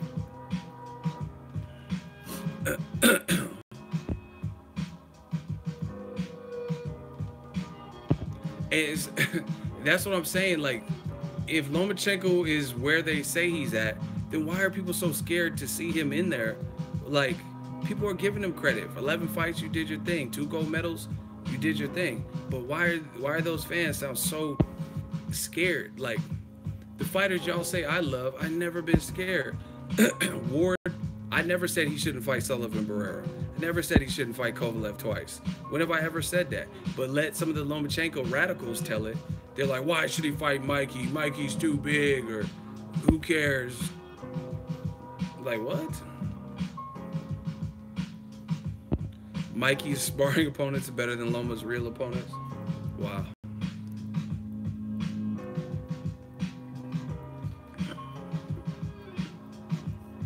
Yeah, I gotta check that Edwin Valero documentary.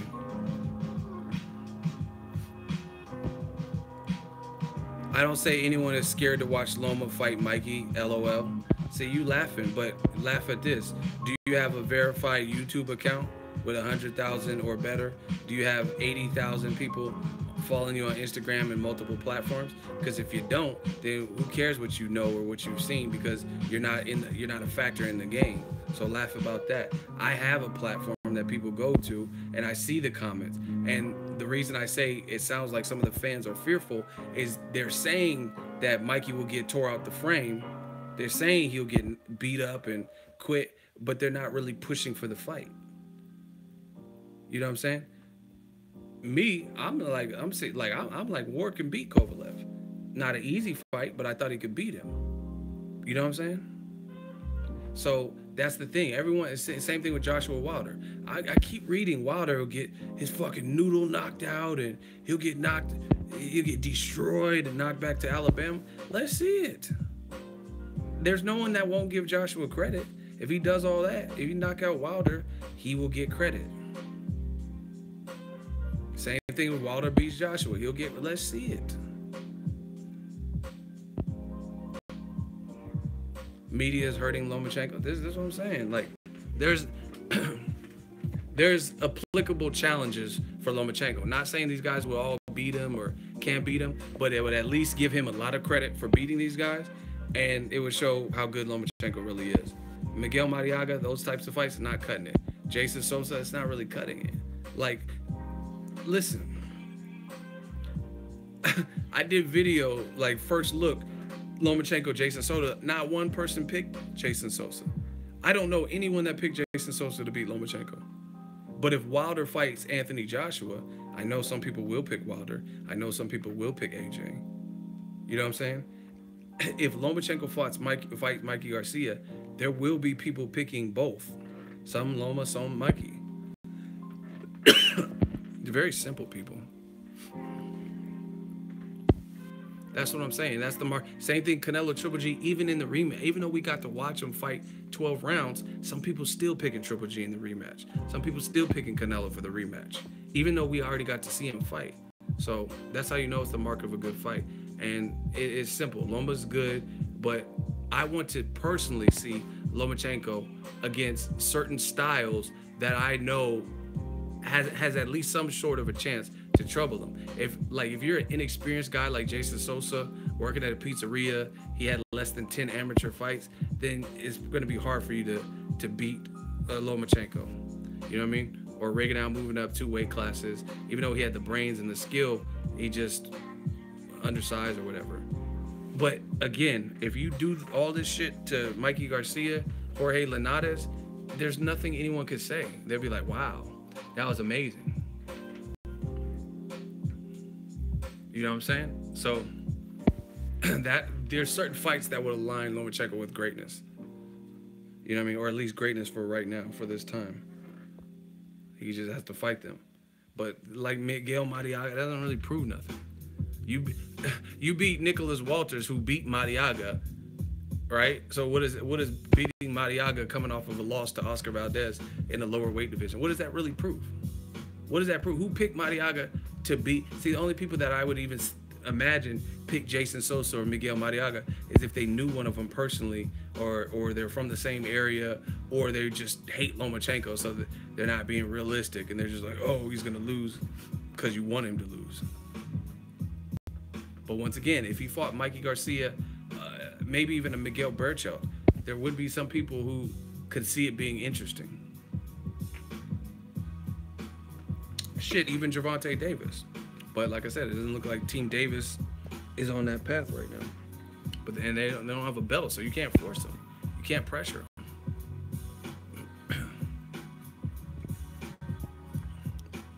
And see, that's another thing with the Gervonta Davis. That's how I know a lot of people want to see him lose. Look at the comment section. They're like, "Oh, Lomachenko destroys Davis." That's what they want to see. They just want to see him because they feel like he'll get destroyed. And that, you know, truth be told, that's probably why Lomachenko wants to fight him, because he knows the kid is budding and he's only 23, I think, right now. So he's 23. So it's like stop him in his tracks before he gets any better. Because if he develops more, then now the fight might get harder and harder. So now when he only has 15, 16 fights, now let's tackle him.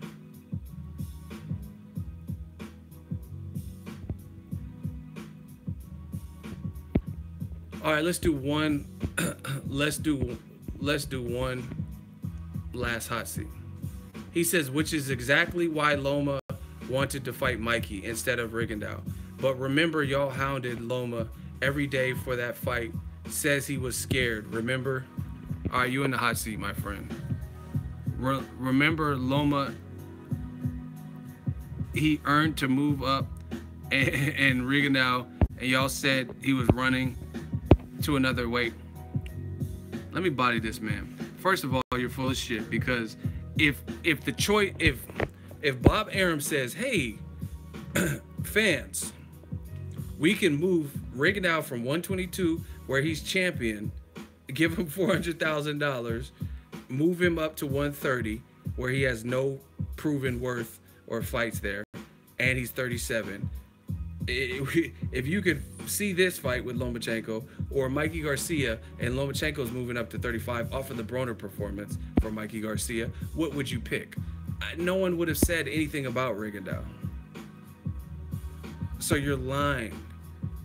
People pick Rigondeaux because that's definitely a step up from Miguel Mariaga coming off a loss and in the lower division. But he was at a deficit, no matter what you said. So if fans had the option to pick Mikey at 35 or Rigondeaux moving up to 130, and y'all say Rigondeaux's boring and has a lesser name, so I would say Mikey's more popular, people would have picked Mikey Garcia. So that's strike one for you. The real reason is, he's like, okay, it's a compelling story, two-time Olympic gold medals, and it's better than Miguel Mariaga. And Rigondeaux does have skills, and he's beaten bigger guys. So let's see. The curiosity made people want to see, just like Mayweather-McGregor. Even though we knew what Conor was up against, some people maybe rooted for him because Conor has mouthpiece, pause, and just the intrigue of it. Simple. But if you put it on a platter and said, hey, Mikey at 35 or 122-pound Rigondeaux moving up to 30. You know what I'm saying? But that was never the option. So people were like, yeah, okay, Rigondeaux. So strike one. What else do you have to say? Where is he at?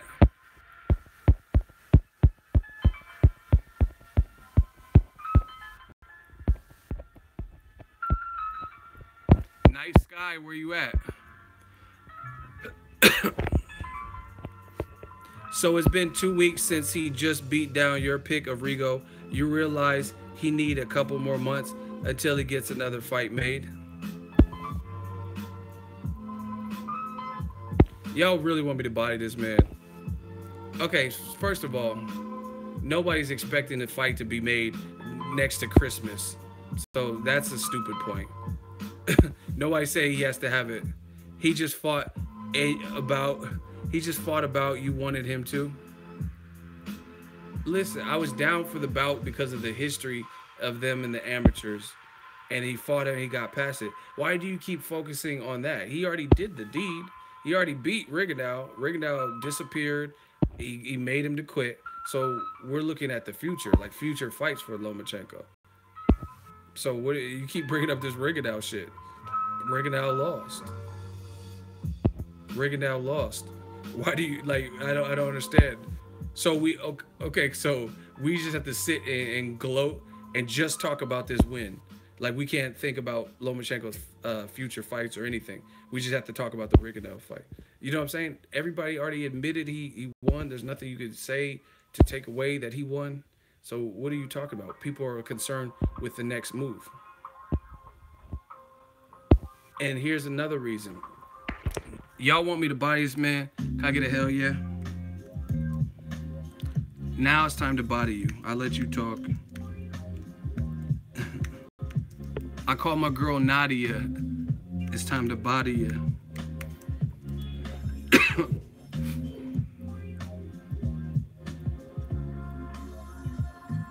Y'all ready for me to body? If y'all want me to body this man, can I get a hell yeah? Come on, I need some hell yes. Motivate me.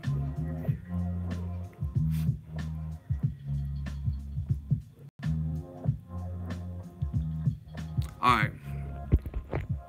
So while he's sitting up here talking about Rigondeaux, let me show you the actual facts. Y'all like, I know y'all like actual facts, so let me hit him with the actual facts. Let's go. So you keep talking about, oh, but you already expect him to be another fight. But guess what? He could have fought Mikey Garcia for a long time right now. This is not something new. Like Bruce Lee said in Dragon, I beat any man in this room in less than 60 seconds. And everyone's like, yeah, right. He's like, okay, I'll prove it. So let me prove it. Boxing Ego, 8 months ago, you know you done fucked up. Vasyl Lomachenko versus Terrence Crawford versus Mikey Garcia triangle.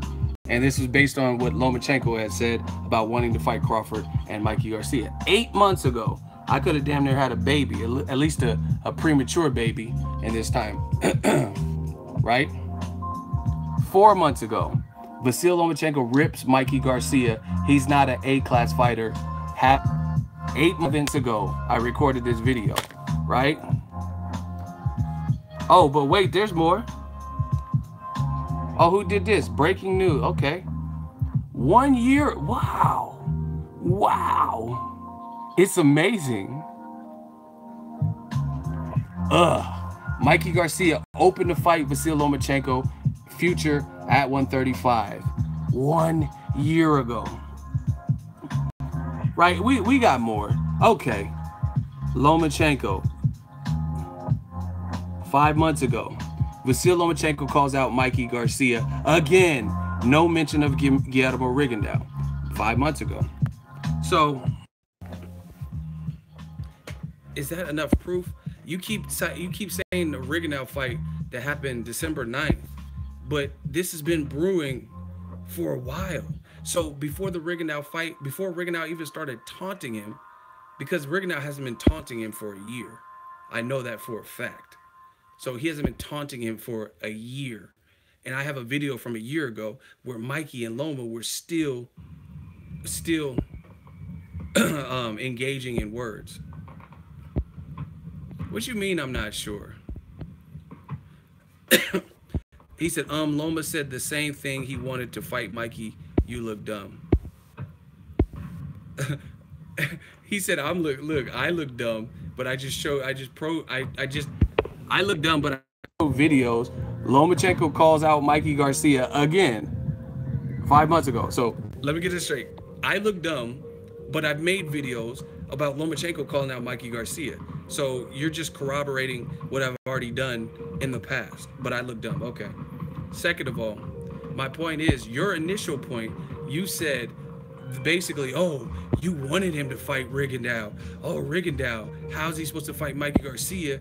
But I just showed you this has been going on a lot longer than the Rigondeaux and Lomachenko beef, right? See, y'all, I told y'all want the meat extra crispy, so I had to body him. I got videos from a year ago. Nobody was even really tripping off of the Rigondeaux fight because it didn't happen at 126, so that wasn't a thing. But then Rigondeaux started trolling Lomachenko after.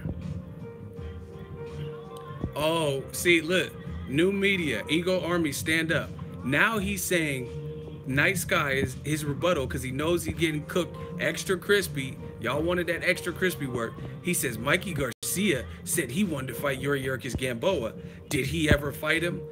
Common Donald Trump deflection tactics. We're not talking about Gamboa. Gamboa is not even really relevant. So you're just name dropping and trying to lead people astray when we're talking about Loma and Mikey Garcia with a sprinkle of Rigondeaux. Woo, you getting dud up. saying and doing are two different things. So at this point, Lomachenko or Mikey Garcia, they both have acknowledged the call out.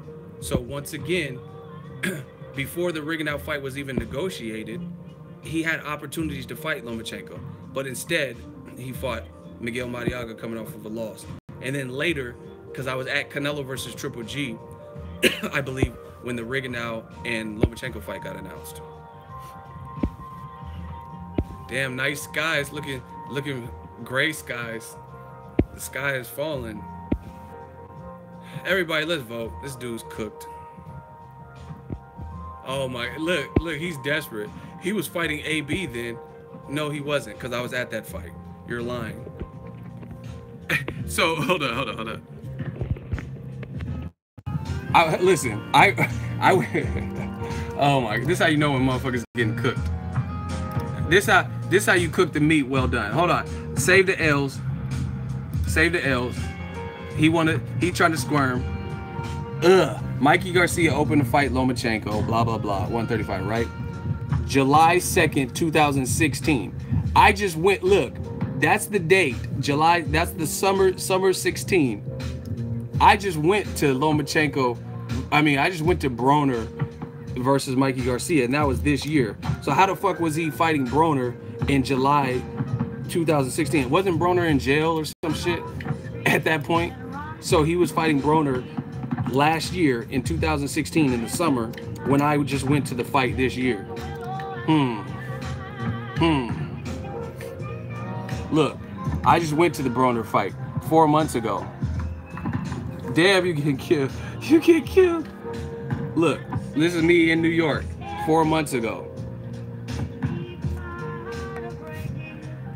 So you said you said he couldn't have fought Lomachenko, or Lomachenko couldn't have fought Mikey Garcia because of the Broner fight.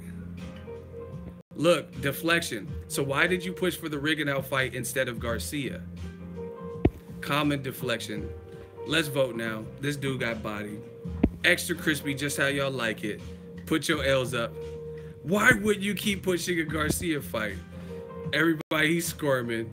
Let the bodies hit the floor. Let the bodies hit the floor. Moderator, we got an extra crispy one. Get him the fuck out of here. Cook that boy. I cooked him, man. Extra crispy. You see how he already ran out of responses. He's still squirming. Oh, why did you push for Mikey Garcia? Listen, how is that not pushing? I've been pushing for a year for the fight, giving you guys the coverage when they're calling each other out and saying, oh, Loma said this and called him out. Oh, Mikey said this. This is me pushing for the fight. A lot of people aren't doing that, giving you up to the minute who said what and the call outs and stuff like that. Get this dude out of here, man. Extra crispy. Y'all know how I do, man. One love. All right, battle rap fan. Since you like battle rap, you about to get your ass put in the casket too. I don't know, Ego. I think you lost that one. How did I lose? Hurry up. You got one response. How did I lose, battle rap fan? Since you a battle rap fan, you about to get bodied. You talking about I lost, but everyone voted for him. So explain. You got one response, and if it's some stupid shit, you're automatically disqualified. How did I lose that one? Play games if you want. You a battle rap fan. Let's spit some bars and let me know how I lost. You ducking comments about Loma. Okay, you're blocked. That doesn't prove shit.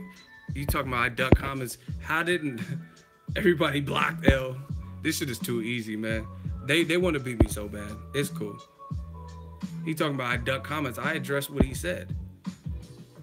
I mean, I can't. I'm sorry when I'm in the middle of making a point. I can't read as he's sweating bullets trying to stay alive and he's putting extra shit. Another one bites the dust. Get these boys the fuck out of here, man. He needs some milk. You already know. I'm out of here, man. I'm catching all these bodies, man. Like shit. I gotta call I'm catching cases today, man. Thank you for tuning in. I really appreciate it. We hit that dude on the rotisserie setting. Whew. I'm gonna chill. Probably watch some Netflix. I told you it was gonna be a real one because I didn't do a live stream for a couple days because Christmas. But we back. Listen, all the people that all them dislikes and all the people had ample things to say. Who cooked me in this hot seat today? Okay then. The end. It's been real. Hats coming soon. Everything coming soon. We grinding. Tell the truth. Tell the truth. Shout out to Sacktown 916. Hey, I watched that Will Smith Bright movie. A lot of people hated it. I thought it was straight. I thought it was entertaining. A lot of people was really bagging on the movie. Let's get some last minute likes. We working. Blessings to everybody. Hope you guys enjoy the holidays. And we out. Yeah, that people were tripping off that Bright movie. I thought it was good. At first, you have to get a feel for how, you know what I mean, the whole orc, elf shit. You had to get a feel for it for the first 20 minutes. But shit, had good action, good entertainment. That elf bitch or whatever, she was catching bodies just like me in the hot seat. She was fucking people up. The one that was looking for the wand. The other thing I liked about it is, if you really think it, I think it was like that movie had like an undertone of like racism. You know what I'm saying? Like that's what they were touching on. The orcs were treated like pretty much like black people and like treated like shit and police brutality and segregated and stuff like that. Elves were like rich people, so they had a whole undertone of. Will did have some jokes. Yeah, he was like, what did he say to the elf? He was like, the elf was doing. He's like, this is how humans look. And he's like, hey, do a elf. Could the elf do a face of an elf shutting the fuck up? That shit was funny to me. He said, that's the face I want to see. Yeah, can we see an elf shutting the fuck up face? Yeah, you need to keep doing that face. Do that face all the time. The elf shut the fuck up. Yeah, man. Shout out to Bright, man. The future's looking bright for new media. Gang, gang, mob, money on top of boxing, Ego's Army, Ego Mafia. And we out. Shout out to the super chats. Shout out to the fans. And shout out to the real motherfuckers that support boxing and good boxing talk. I'm out. I caught bodies.